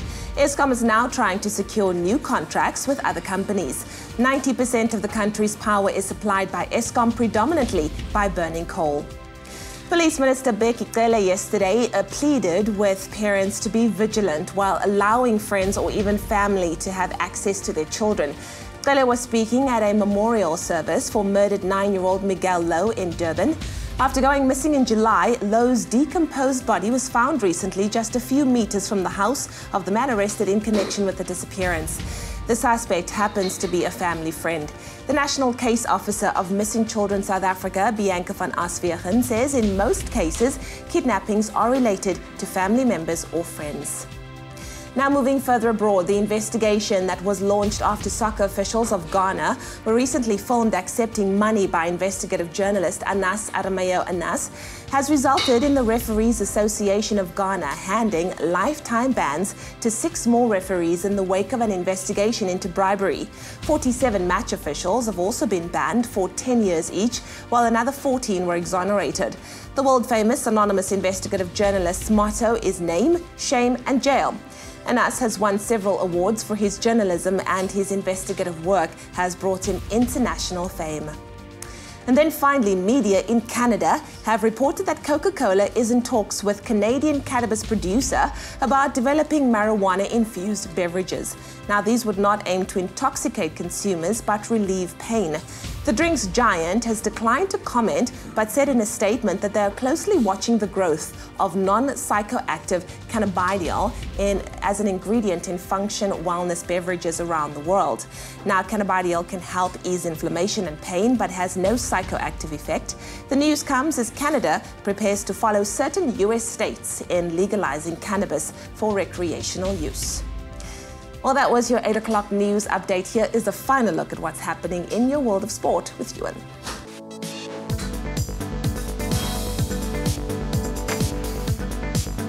Taking a look at your sports headlines for the last time on your Tuesday morning, starting off with rugby. The Springboks' history-making victory over New Zealand this past weekend has moved them 2 places up to 5th on the latest Rugby World Rankings. The Boks' 36-34 win in Wellington has seen them leapfrog Scotland and Australia on the rankings, with the Wallabies falling down to 7th after their 23-19 defeat to Argentina. Now New Zealand still hold on to top spot, with Ireland in 2nd and Wales 3rd. And taking a look at soccer news right now, Banyana made light work of Malawi in their Women's COSAFA Cup match yesterday as they cruised to a 6-0 win in Port Elizabeth. The comfortable victory ensures that South Africa finished top of Group A, which sets up a semi-final clash with Uganda on Thursday. In yesterday's other results, Uganda beat Zimbabwe 2-1 and Namibia downed Eswatini 4-1, while Botswana and Madagascar played out to a goalless draw. And staying with soccer, after a solid start to the season, Bloemfontein Celtic's Steve Kompella and Alfred Ndengane were named Premiership Manager and Player of the Month respectively for August.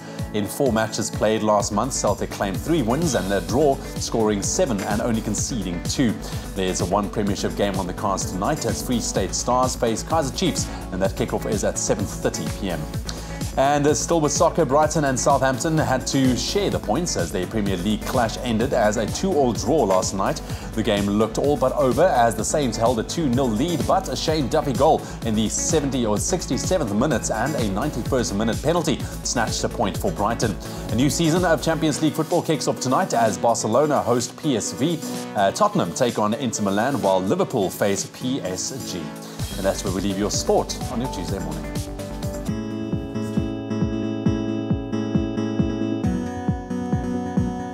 Well, let's take a final look at your traffic for this morning in Gauteng and Lindbro Park.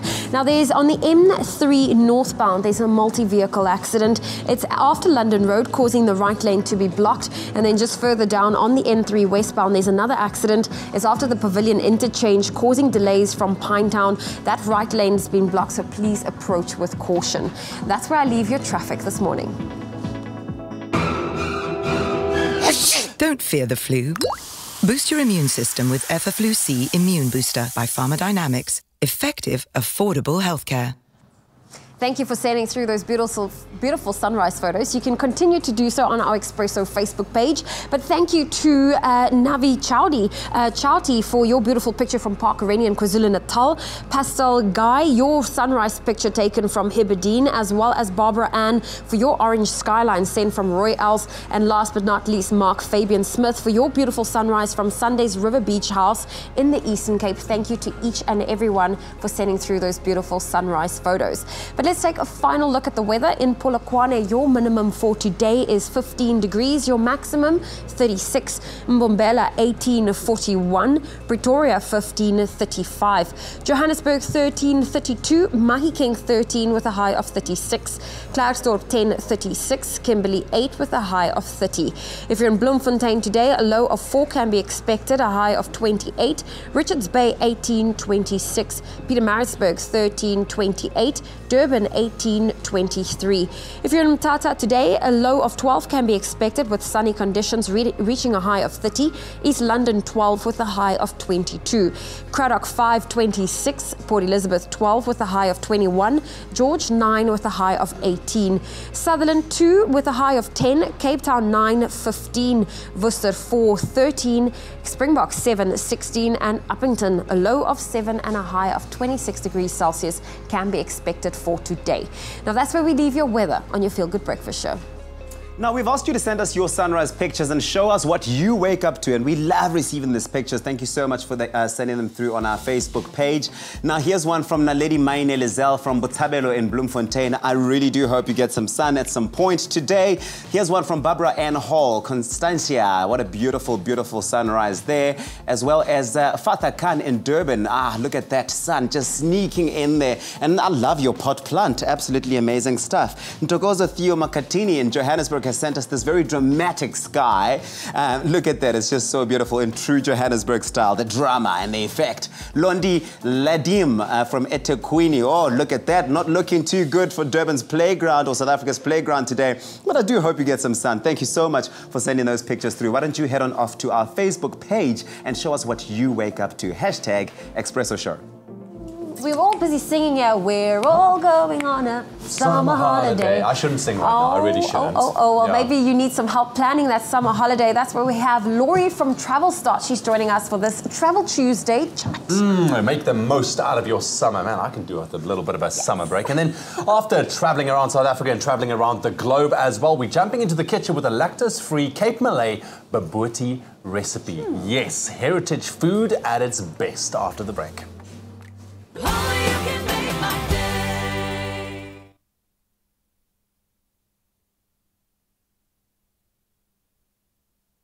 Cool. You've been 2 briefed on the minutes, question? Expresso.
It's my Feel Good Breakfast Show. Book flights from 4.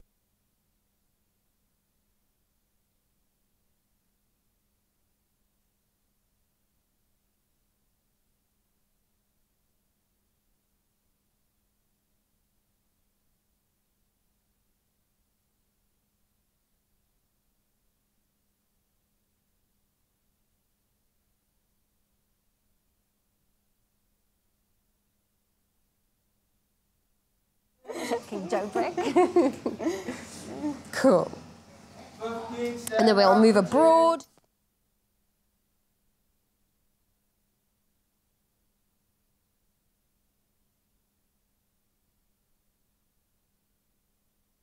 It's my feel-good breakfast show. Book flights from 499 Rand, only on travelstart.co.za. Welcome back to your Feel Good Breakfast Show. It's not just any Tuesday, it's Travel Tuesday, and we're nearing summer and we're all dying to get out to the beach for some tanning, some surfing, and just some general fun under the sun. Now, we're fortunate enough as South Africans to live in a country with some of the best beaches in the world. But if you're looking for a change up of your usual beach spot, then we have our favorite travel gurus from Travel Start here today to tell us about a little bit about the best beaches in the world and, of course, how to get you there. So we welcome Laurie from Travel Start this morning just to chit-chat a little bit about some of the wonderful beach locations that we have. So let's start with South Africa. We have beautiful beaches. In your personal opinion, which are the ones you would recommend for people to see, and how far in advance should you book for them? Cool. So especially on a day like today, Zoe, when it's raining, everyone is just dreaming about summer and the sun. So I can definitely recommend Clifton Second Beach for, you know, the gorgeous summer sunset. You go down late afternoon with your friends, have a picnic. And then if you're feeling a little bit lazy, go to Noordhoek, have a long walk on the beach there. If you want to swim instead of tanning, then I recommend Muizenberg because the water's a little bit warmer because, you know, the water in Cape Town can be a bit cold. And then for the surfers on the east coast, we of course have beautiful Jeffreys Bay.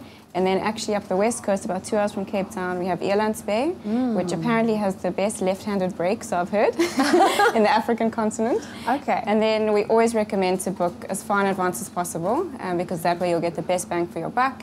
Especially booking, I would say, about 4 to 6 months in advance, especially if you're going to be going during the summer holidays when all the school kids are out of school. It's a hot time to travel. We'll have a lot of influx of tourists, locals and internationals coming to all these beautiful beach destinations you've just mentioned. What if we want to go abroad? What are some of the beach destinations you would focus on? So for surfers, definitely Mentawai in Indonesia. It has beautiful little islands that you can surf between. There's beautiful places in Bali as well, Padang, and beautiful places there to surf. I can also recommend, you know, sometimes the one person in the family wants to surf and some others want to be doing some other things. Yeah. So Bondi Beach in Australia is a beautiful choice. I was there in March, body surfing, and the water is just gorgeous. The beach has such a nice vibe to it, and you can do beautiful walks there along the coast. I feel like on Instagram it's one of those locations where everyone's just like beach body and just everyone is loving the water and it looks cool. What about, no, you've touched on some of the things for people that, you know, love the swimming and the surfing. What about the people that's not, you know, necessarily too keen on that, but they want to be close to the water? What are some of the cool or interesting activities that you would recommend? So definitely, even if you're not a surfer and there's some calm water, you can always go snorkeling. I'm not a big surfer and I love snorkeling. You get to see all the beautiful sea life. It's always nice to research a place to make sure that there's other activities to do. So definitely a Seychelles, a Thailand, even a Mauritius where there's markets. Everybody loves a bit of shopping while they're away. Yes. And also, you know, just experiencing the food and the local culture of the place that you're traveling to. Yeah, I think, you know, when it also comes to a summer holiday, some of those unique destinations, I know a lot of people are also looking for ideas like that. But what kind of specials are you guys offering at Travel Start to make these summer holiday plans realistic? Yes. So at the moment we've got a special to Thailand, so about 6,400 Rand, and even to Portugal for about 6,000 Rand. And they are beautiful beaches in Portugal, and obviously everyone knows Thailand is definitely a winner for a summer holiday. It's always a hot spot. And some of your favorite summer destinations for, you know, to go with friends and family. I think, you know, a lot of people are always looking for that for a little bit of a breakaway. Yes. So Mauritius is always a winner. Everybody loves going there. And then actually Reunion Island, a lot of people forget about Reunion Island. It's very near to Mauritius. It's also very beautiful. I can also recommend, I was in Spain in June for a family wedding. It's a wonderful family destination. Everyone can just chill on the beach together. It's really awesome. Okay, well, Laurie, thank you for joining us this morning and sharing some of that great destination, inspiration locations. And of course, if you're planning your summer holiday, make sure you check out Travel Start because it's just another amazing way to enjoy a hassle-free, budget-friendly getaway. And you can check them out at travelstart.co.za. Book flights from 499 Rand, only on travelstart.co.za. Well, it's Tuesday, so you know we need to start traveling. And this month is not only inspired by spring, but it's also Read a New Book month, which is wonderful. It inspires us to continue our passion for literature. We've got something interesting. This month we're inspired by destinations from some of the greatest locations in literature. And of course, if you have your travel smarts on point, I think you might just find out where our mystery destination is on this gorgeous Tuesday. It's always so much fun guessing what the destination is. I mean, well, listen to this first one. This morning we're looking for the name of the capital city of the Italian region of Tuscany. The city is considered the birthplace of the Renaissance era and has been called the Athens of the Middle Ages. Oh my goodness. Okay, how about this one? This city is also home to Michelangelo's best known work. You can find copies of the statue of David all over the city, but the genuine artifact can be found inside the Galleria dell'Accademia. The city is also the setting for M. Forrester's famous novel, A Room with a View, as well as the famous adventures of Pinocchio. And then did you know that this city was the first city in all of Europe to get paved streets? Oh, wow. Quite interesting. Okay, that's an interesting fact. It's a definite did you know type of fact. Well, the last clue or idea here is the city was also home to a number of influential artists, including Michelangelo, Dante, and Leonardo, rather. I was trying to put a bit of an accent there. Leonardo da Vinci. It's all good. So if you think you know where our mystery city is this morning and your travel smarts are on point, why don't you go to our Facebook or even Twitter? Give us the answer and make sure not to forget that hashtag Expresso Show. Good luck. Leonardo. Clover No Lac. Lactose-free milk that lets you enjoy dairy again. Made with love by Clover. Right, so after traveling the world, we're bringing it back down to our kitchen this morning, down to our roots for an authentic South African dish, bobotie. We love bobotie, but for the lactose intolerant person, a dish like bobotie often means missing out on a tasty meal. But a lactose-free diet doesn't have to mean missing out on your favorite foods. And thanks to Clover No Lac, you can enjoy dairy again with this lactose-free bobotie recipe. We got Chef Tash in the house. Yeah. Hello, Chef Tash. Good morning. I'm looking forward. I love a good bobotie, eh? Oh, yes. Really, who doesn't? Proudly South African. Yes. It's got all the makings of a brilliant, brilliant dish. Brilliant. Yeah. And we're zhuzhing it up to make it a bit lactose-free. Yes. The Clover No Lac is lactose-free, meaning that everyone can eat this dish. So no one is excluded. So if you're wondering how, Clover No Lac is pre-treated with an enzyme called a lactase to break down lactose, making it easier to digest for the lactose intolerant person, which makes it such a versatile ingredient as well. Right, so what do we have there? Today we are having our mince. We are already browning we've already browned our onion. Got it. So we are doing beef mince, which we are going to use, we are going to put in some curry powder. We've got brown vinegar as well as chutney. And then we are going to dip in some lentils to give it that extra texture there. So I don't see any raisins. Doesn't bobotie normally go with raisins? It normally has raisins, but remember, it's all in the taste. Yeah. So the chutney is going to do the thing that the raisins does. The sweet. And it's also like, because not everyone likes raisins in it, even though this is a traditional South African dish, right? Okay. So we put in our curry powder. This is brown vinegar. It's going to add a little bit of acidity as well as give that nice tangy taste. All right. Please pass me the lentils. The lentils, here we go. So they've been pre-cooked. Yes, pre-cooked lentils. Make sure that they're cooked because lentils take a very long time to cook. Yeah. For about 30 minutes, make sure that they're done. We've got the stock. All right, there we go. Let's do our chutney first. And that's going to add that sweetness to the dish as well. Yes, it's adding the raisin sweetness. Once again, chutney as well, man. One of those firm South African favorites. Proudly South African. That's right. And we are going to do our stock. Can I do the honors? Yes, please. There we go. And you can see already that coming nice, or coming together very nicely. Yes. So we've got our bread soaking in the milk. Yes. And we are not going to throw that milk away because, you know, boboti has got the custard on top. Yes. So we are going to, as soon as this goes into our dish, we are going to make a custard. Right. Custard. And that's what the egg's for? Yes. Please whisk that for me. In there? Yes, please. Right, okay. Let's try and... Can I do this? Can I do this? Is it fun? There we go, because I don't know how else to do this. Is that good? That is almost good. Almost good? Almost, no? Okay, almost. It's good enough. Wow. I just needed that extra touch. The biggest mixing bowl in the world. Here we go. All right, I think I've got it. That's perfect. Get off. Okay. All right. You know, when you make a bread pudding, you normally soak your bread in some sort of liquid so that it's soft and it's easy. All right. So please pour the egg in there for me. Right. And then that is our custard done. Clover Nolak, and I guess I should whisk that as well? Whisk that in a little bit for me. Oh, no, that's better. There we go. You.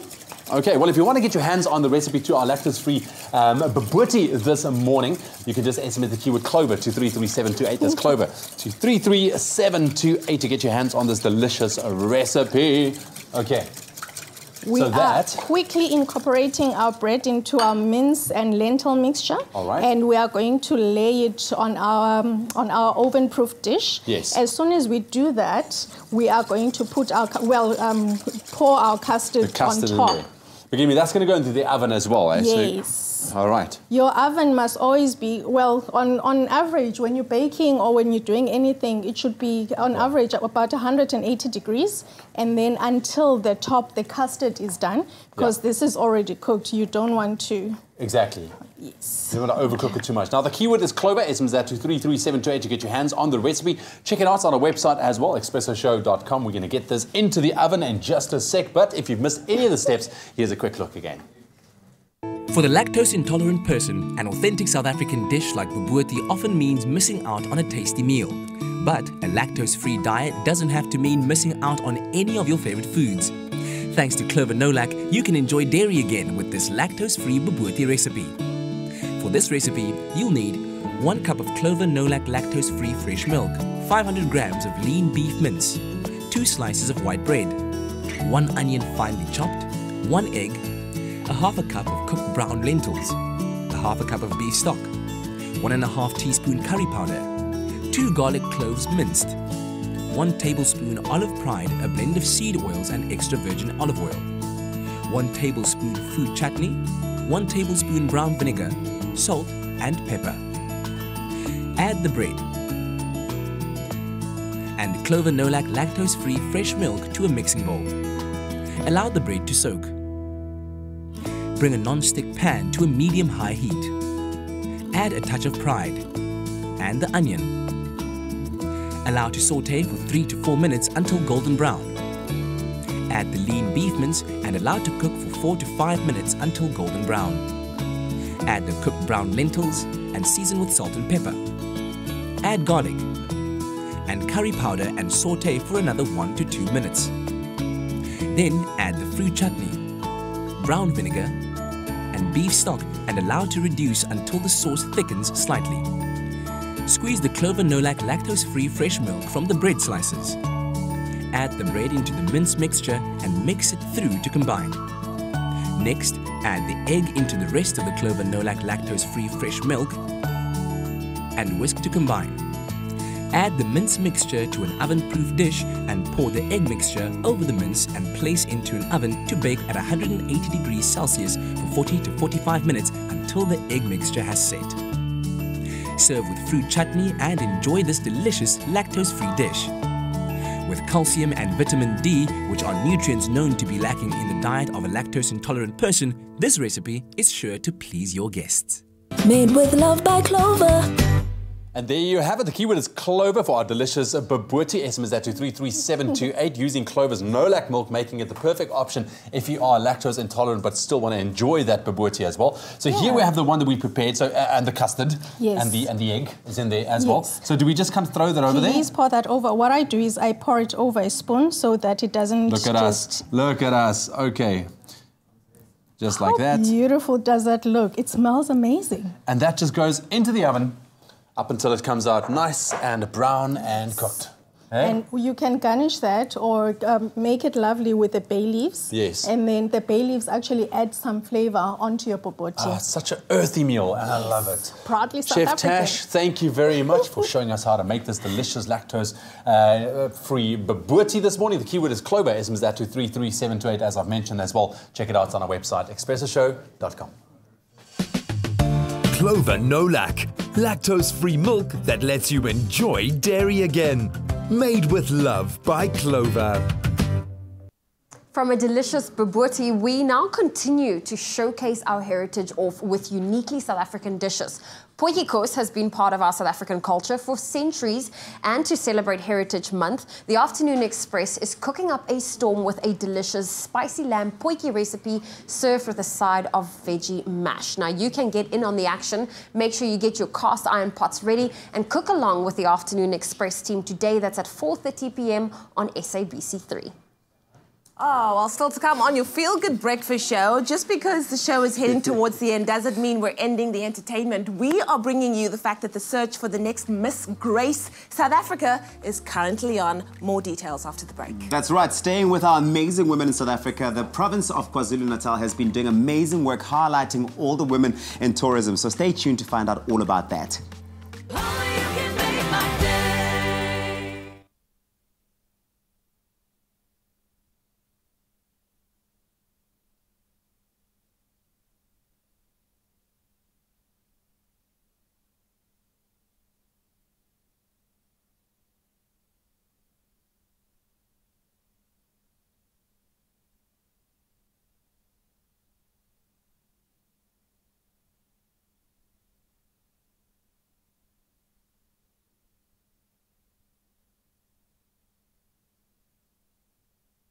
Yes, just... Yeah. So I just want to find out, what are the values that a Miss Grace South Africa would embody. Okay. I believe there's a charity gala, the different, with the 16 days of activism, that's campaigns that will be running around that. And then lastly, I think, who can enter and how can they enter? Like, what's the requirement? What is the requirement? 18 to 35, unmarried women. Oh, unmarried. Okay. Yes. Okay, cool. That's quite a nice age.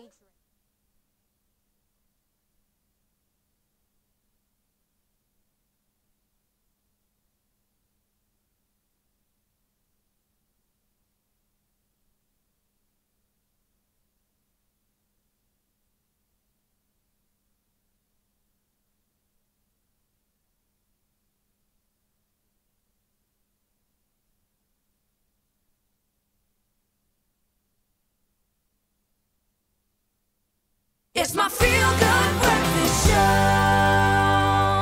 Welcome back to your Feel Good Breakfast Show. It's Expresso right here on SABC3. Now, beauty may be in the eye of the beholder, but nothing outshines the inner beauty that shows the truth of a person's character. Now, that is the focus of the Miss Grace South Africa 2019 beauty pageant. And to tell us more, we're joined by the pageant's founder, Shannon Webb, to share more with us about the exciting search for Miss Grace 2019. Shannon, so good to have you on the show. It's so good to be with you. Thank you so much for having me. I love what is necessary to be a part of this pageant, but don't you want to tell me more about the values that Miss Grace needs to have? Yeah, so Miss Grace South Africa, well, we've got the 5 pillars of grace, and we start off with grace itself, which is the entire, like, she has to embody grace, which is obviously unmerited favor or perhaps something that is undeserved. So it's about second chances. It's about a woman who has the right to have a second chance at being a South African reigning queen, and also use her personal life and a story to inspire other women in South Africa. We've got worth as well. It's grace, it's worth, a woman who knows her worth. We're looking for a woman who is a dreamer, not just dreaming for herself, but able to dream for South African women, because we're looking for somebody who will be able to voice on behalf of the women in SA. And so she's relatable, she's a dreamer, she understands her worth as a woman, she's a leader. We're looking for a woman who can lead, somebody who's not afraid to pioneer something new, to be at the forefront of something new. And she does so with excellence and with poise. So that's what we're looking for. I feel like it's going to be good luck narrowing it down to your 25 finalists, because I feel like there are so many South African women that embody a lot of what you've just mentioned. And I mean, the top 25, they'll also be taking part in various challenges. There's also the 16 days of activism coming up. Now, even though the pageant's only being held in March next year, what are you looking for in the potential winners? So we've got a process that the ladies have to go through, because we understand that sometimes a woman might find that she has the potential, but she needs to be pushed, or perhaps she just needs a little bit of encouragement, or perhaps she just needs to be navigated in the right direction. So all of our contestants will be competing in the 16 days of activism, where they will be voicing on behalf of against violence against women and children, and they'll do so by mobilizing media and press around this very important cause. And that is in order for us to see whether this particular woman has got what it takes to get the attention of the media when it comes to very important issues affecting women in South Africa. And then our top 25 will then continue, and they will then begin to mobilize hands-on community efforts, getting people to get engaged in voicing for the cause of women in South Africa, voicing against abuse and violence towards women and children. I just want to touch on the age group, for instance. I really love that it opens it up to a broader audience of between 18 and 35, because I feel like a lot of times the characteristics that you're speaking about can only be gained through life experience. These are things we're not born with. You have to kind of experience it and grow. And that is so wonderful. So thank you so much for that. I think it's wonderful. But let's talk about the Acts of Grace fundraising charity gala. What exactly does that comprise of? So it's quite exciting, because we've got partner organizations that we are working with as Miss Grace SA, and we're working with organizations who are voicing against human trafficking. And so we are getting the women to now, you're saying that I have what it takes to be Miss Grace South Africa, but can you mobilize financial support towards particular causes? We've got so many organizations who are doing phenomenal work in our communities, but the financial support is not there. And we're looking for a woman who will be able to do that as well. So the charity gala is a platform where the ladies, it's another challenge for the ladies, and they will then have to mobilize financial support towards the cause of fighting human trafficking. And then our partner, Miss Grace South Africa, will be donating towards our partner organizations. That's incredible. I think a lot of ladies are like, oh my goodness, who can enter and how can they do that? So we're looking for women between the ages of 18 and 35. We're looking for women who really believe that I want to make an impact. I want to do more, I want to be more, and I want to give more of myself. And this is the platform where we're saying we are here to support you do that. We're here to help you do that. And so, yes, and then she's also got to be unmarried.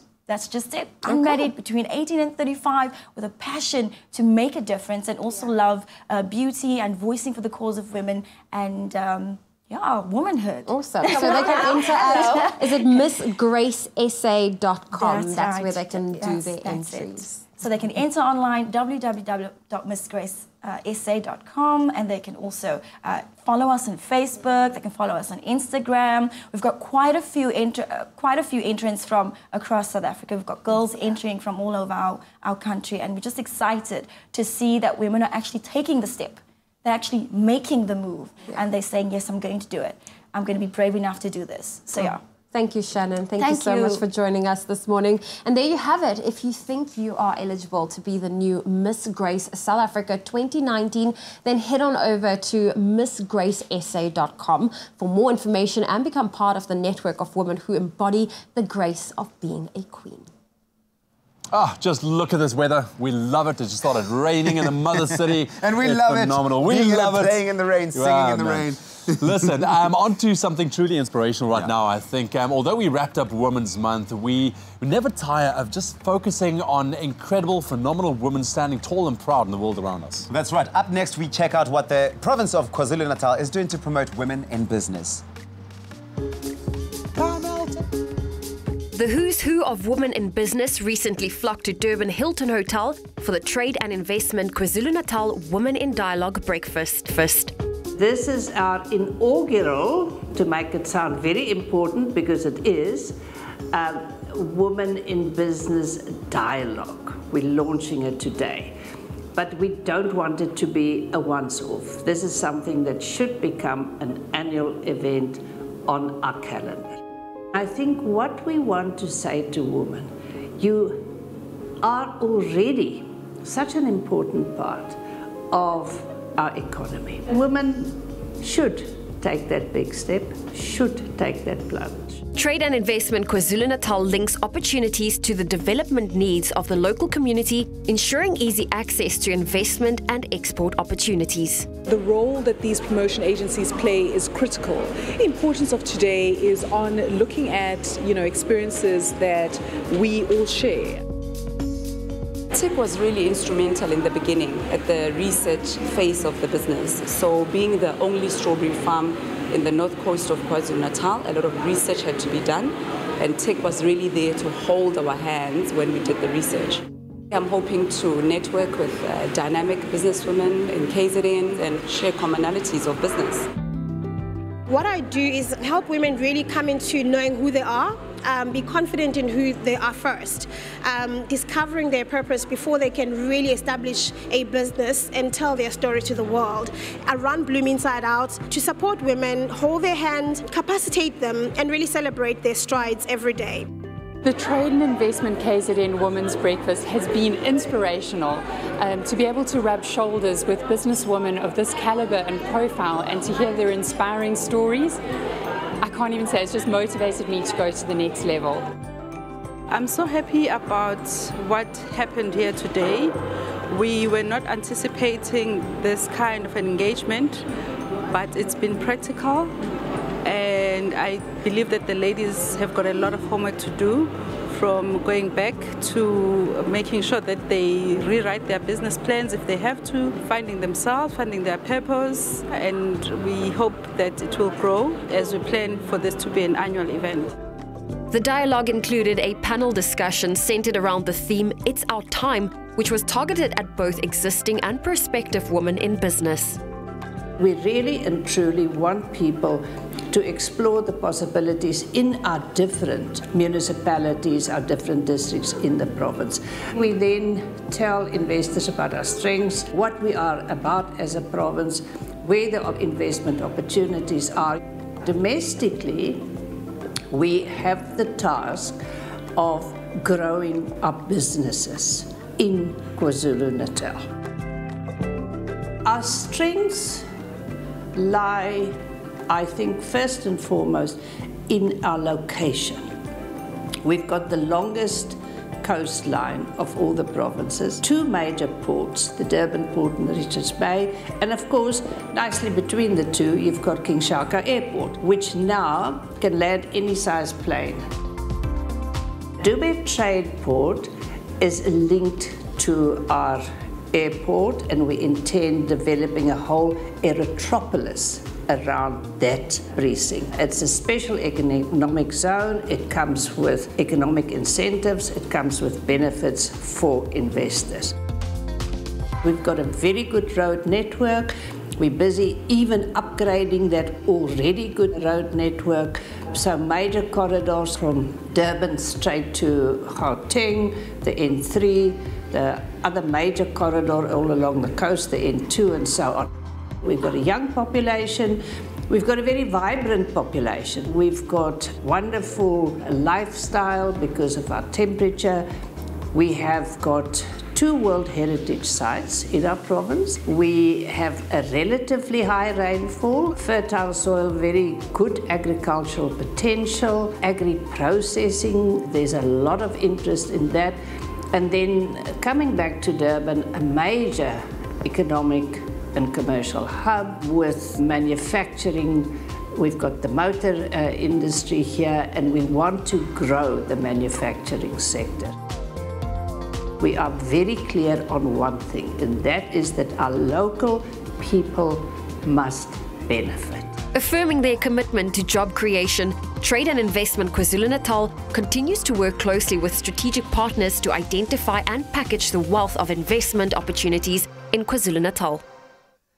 Well, we are taking a very quick break. When we get back, JP Sebastian joins us as he reviews the mafia biopic Gotti, that movie, after the break. JP's pants is life, gotta tell you. Giving us the blue steel. Let me tell you. And then, of course, we are going to be chatting to, but giving Noza one more chance to perform. She's absolutely incredible, and I think she's going to end off the show with a bang. All Expresso presenters and guests fly domestically with Mango. Enjoy outstanding service, online check-in and seat selection. With the widest booking and payment options, Mango is the only airline globally to accept store charge cards as a means of payment. Fly in comfort with ergonomically efficient seats for more legroom aboard a fleet of new generation Boeing 737-800 aircraft. Join the presenters of Expresso and fly Mango.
It's my feel-good breakfast show.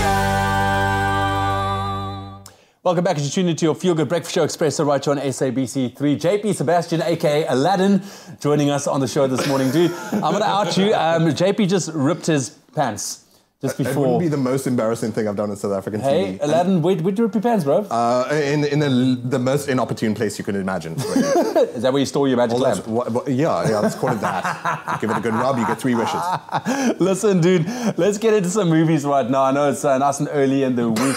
Do I see John Travolta? You see John Travolta. Do I see John Travolta? Yes, you do. With a lot of makeup to make him look like the man himself, because it's a true story. It's about John Gotti, supposed to be the largest crime boss in the United States history, from the Gambino mafia family, and it's a story that sort of jumps around between his formative years as a boss coming up and how he got there and who had to, what the bloodshed was for the ascent to this large family name, and then the handover to the son. But the story starts with him and his son. He's already in prison. This so-called Teflon Don was his nickname because nothing could stick to him, was the joke of the nickname. And he's negotiating with his son to not take a plea deal with the state and serve his time like out of honor, out of just like keeping the family whole and not pimping or ratting on his fellow mafia men. So it's a biopic and it's got Johnny T as Gotti. Well, what are your feelings on John Travolta? I love John Travolta, man. I really do. I think he's brilliant. He brought us a variety of entertainment throughout the course of the years as well. And such particular things. He Very does particular things. Very characteristic, memorable stuff, even if it's like at times cheesy. I mean, every actor has like, you know, grey areas on their repertoire. Yeah. John Travolta has bravely taken on maybe more grey areas than most, but he's not a bad actor. But we still enjoyed those grey areas, which is good. But this one, it looks like he's really getting into this role. And I would have actually, given like some of the things that we've seen recently, it was, what was it, from Paris with Love, where he plays a character named Wax, which was cheesy as all heck. Like, John Travolta seems now, maybe it's because Nicolas Cage is retiring, intent to take over all the Cage rage and go full gear in his characters. But in this one, despite what all the critics are saying, that he's atrocious in this movie, he really wasn't that bad. He's not the worst thing about Gotti. What's really just, because I'm about to give it a score that's more kind than, like I said, most of what critics are doing. The worst thing about it is really that it's quite boring and sort of connect the dots. If I do a mafia movie one day, what I'm going to do is, at least every second scene, gangsters are just going to walk into a room and start shooting at furniture, refusing to sit down and ever just have drawn-out conversations. I don't know, they'll have some phobia or some beef with furniture. Okay, what's your score, though? So, unfortunately, I'd have to say that this is a 4 out of 10.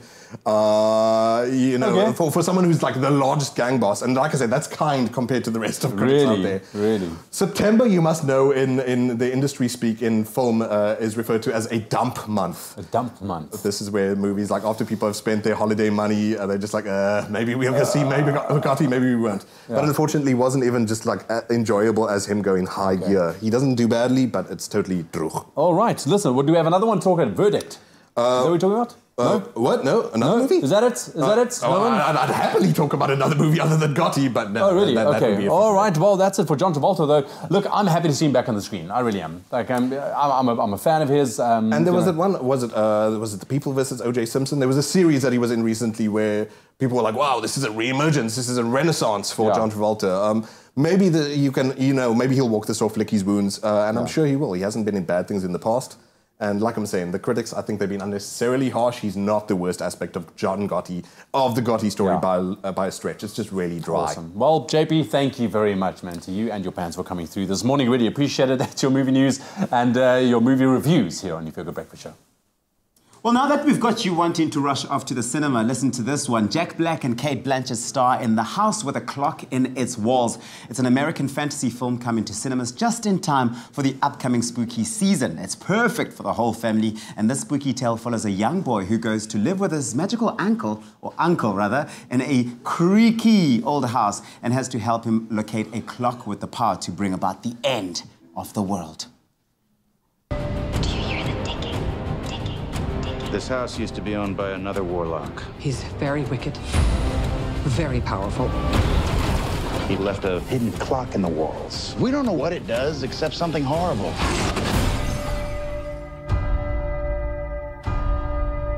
Three gongs. Last time it was 4. What happens when it gets down to 1? Nothing good, that's for certain.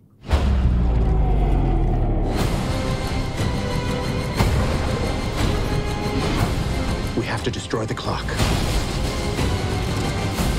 So creepy. You can't do this alone. I can help you. You want to see some real magic? I'll show you.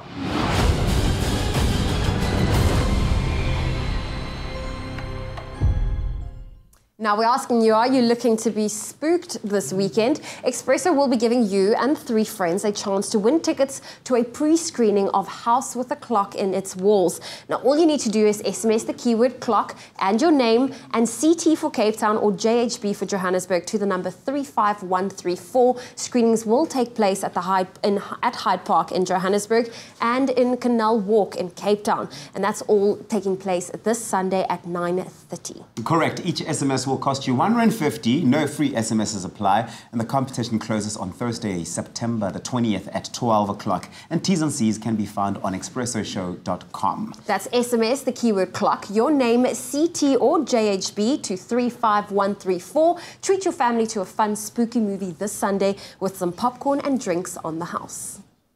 Well, from movies to gaming, there's no denying the influence that our young African players have on the world of international football. And the same seems to be true when it comes to eSports or professional gaming competitions where they are taking the world by storm too. Case in point, a young man by the name of Thabo Molloy who is showing his gaming prowess and making a whole lot of money along the way. Hi, my name is Thabo Moloi. I am 16 years old and I'm a professional gamer. In the beginning, the parents of this dynamo had a problem with him playing day in and day out. But once they saw it held potential for his future, they supported him. My love for gaming began 8 years ago when I started playing with my friends and stuff, so that's interesting to play online. Then I met a lot of people that want to be gamers and just like became friends, so I thought I should become a gamer too, just to see what happens. And now, today, I'm a professional esports player and I'm proud. Making money from something that is a hobby of mine, it's quite cool and interesting and beneficial at the same time because it's what I do every day. So to say that I'm making money from it, it's quite like a nice thing and it's a nice feeling. Buying data each week so he could compete online was costly, but allowed him to hone his skill and strategy. With his good friend Ubed to spar with, he became a real contender. It's my first time in a major tournament. I felt nervous because I never really thought I'd go far and win the tournament, but I did it and it's a great feeling. I didn't believe that I won the tournament. Anyone can do it if I can do it. And I felt excited and I made my family proud and happy, and now I could finally give back to them. Winning 400,000 Rand was a game changer, but arguably more valuable has been earning the respect of and place in the Goliath family. Goliath Gaming is an MGO, which is a multi-gaming organization in the realm of eSports. Well, that's the official term, but I mean, it's essentially competitive gaming. What Goliath Gaming is a place where professional players that are chasing the ambition of being the best in the world at their discipline, in whatever video game it may be. What motivated us to sign Thabo is quite simple. We've always prided ourselves in trying to get the best possible talent that we can, and there's no other reason than him winning the most previous and prestigious tournament. It was the VS Gaming Festival tournament, which got him a spot overseas to compete against the world's best. And I mean, the rest is history. He managed to win that competition, upset a lot of really, really good players, and I mean, it's as simple as that. Generally speaking, we are a little bit behind. There is a certain skill gap between us and the overseas talent. But I mean, most recently, one of our FIFA players, Julio, competed against the world's best in the FIFA Global Series playoffs and actually managed to beat one of the world champions. And it kind of brought light to the fact that I think our FIFA community in South Africa is really, really up there in comparison to the rest of the world.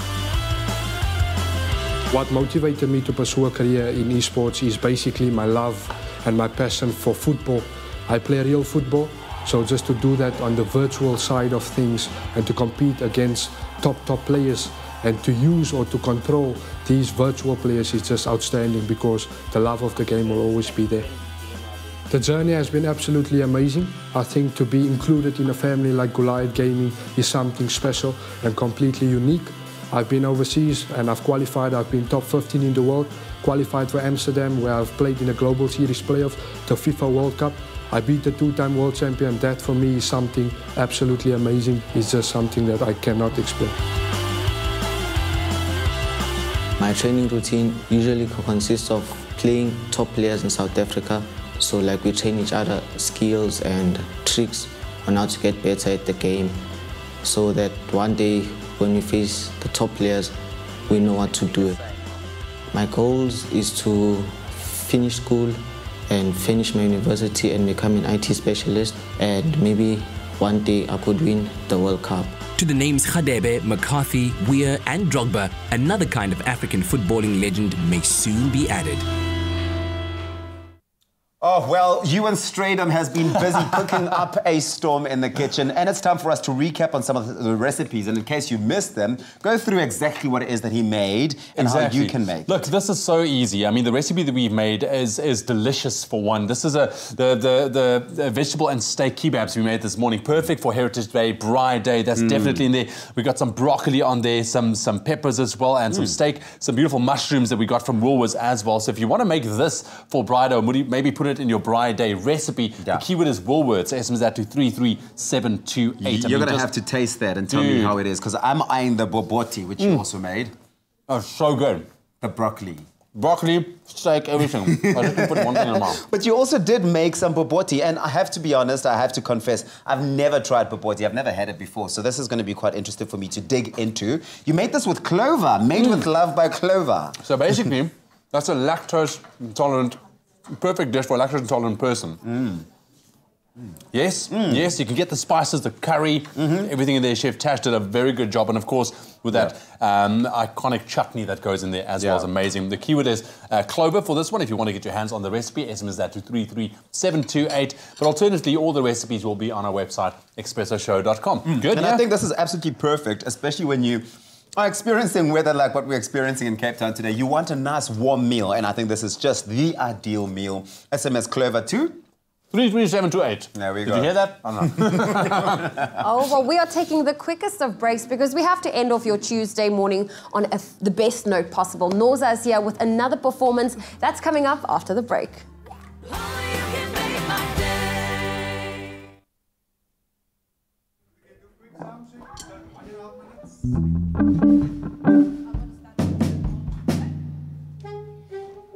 You ain't nothing but a hound dog.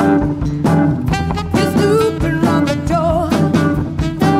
You ain't nothing but a hound dog. You're snooping around the door. You can wag your tail. I'm feeding you no more. You ain't nothing but a hound dog. You're snooping around the door. You ain't nothing but a hound dog. You're snooping around the door. You can wag your tail. I'm feeding you no more. They said you were a high class. I can see right through you. They said you were a high class. I can see right through you. Oh, Daddy, I know you ain't no real cool cat.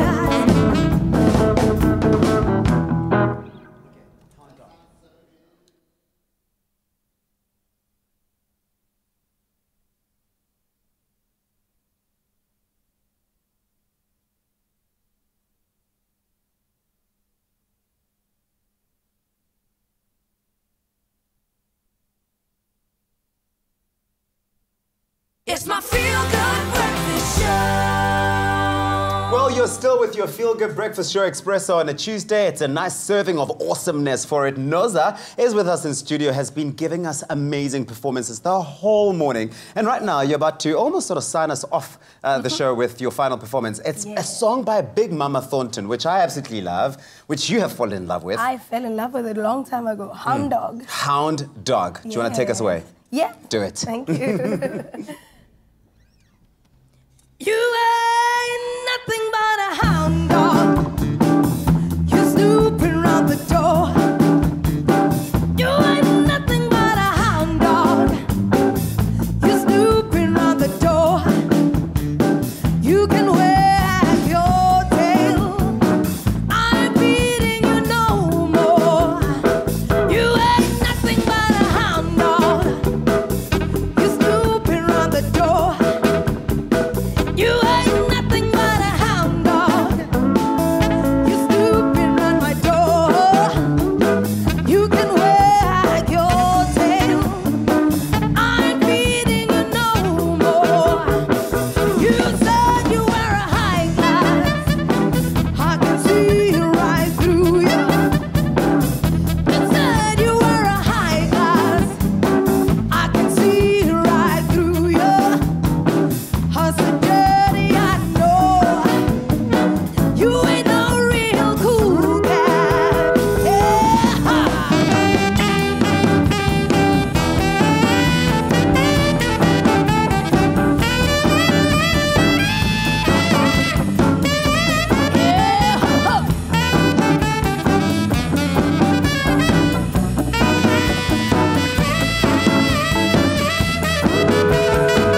breakfast show. Hey, that was good. What a vibe. What a way to end your Tuesday. Eh? Amazing. Absolutely amazing. She came through. She did. She really did. Proper. Listen, thank you very much for tuning in. That was your Tuesday morning with us. We do it all over again tomorrow. It's going to be a good one. Remember, guys, Shannon Elizabeth? Yes. Rings a bell? Yes. American Pie movies? Yes. Actress? Yes. Well, she's going to be live in studio and we're going to be talking about her foundation. She's been doing incredible work with regards to conservation. So she's going to be chatting about that. Yes. I love that you asked me that. Because she hasn't seen American Pie. You don't have any idea what I'm talking about. I was just like, who's this person? Ooh, we're going to have a lot of fun Look tomorrow. at the judgment. The judgment go off and from binge everybody. watch today after Leanne, every single person watching out there right now is like, Leanne, really? Judging you. Really? There's going to be a second time here, so I'm going to familiarize myself. You better go on a movie marathon tonight. Also, tomorrow is our culinary hotline bling at Sing. So if you're battling in the kitchen, don't worry. We got you. We got you. We got you. We also have the Blood Brothers performing tomorrow, so stick around. It's going to be some real feel-good music. It's the middle of the week. It's going to be absolutely amazing. Yeah. It sounds like it. And I'm pretty sure we'll be whipping up some nice heritage meals again. I mean, how was the Pabuti today? It was so delicious. My first time. I loved it. Loved it. There's a lot of firsts for you, man. Thank you very much. First Gatsby, and now Pabuti. Yeah. And we also need to get Nick Strelitz in studio to chat about the Emmys fashion. Because I've been seeing a lot of hits and misses. And of course, I want to chat to him about that. But we'll make that happen. We'll make that happen. Guys, thank you very much for tuning in once again. Go out there, have a beautiful Tuesday. I know maybe Tuesday doesn't mean much, I guess. But go make it mean something, man. Exactly. And just so that we can confirm, it's not Joaquin, it is Joaquin. I don't say Joaquin, that's a Jacqueline Phoenix. Oh. It's got so much more Hollywood-esque. They're both wrong. Guys, doesn't matter. I love you. Bye. Bye, Joaquin. Expresso Morning Show, made with love by Clover. Another feel-good production.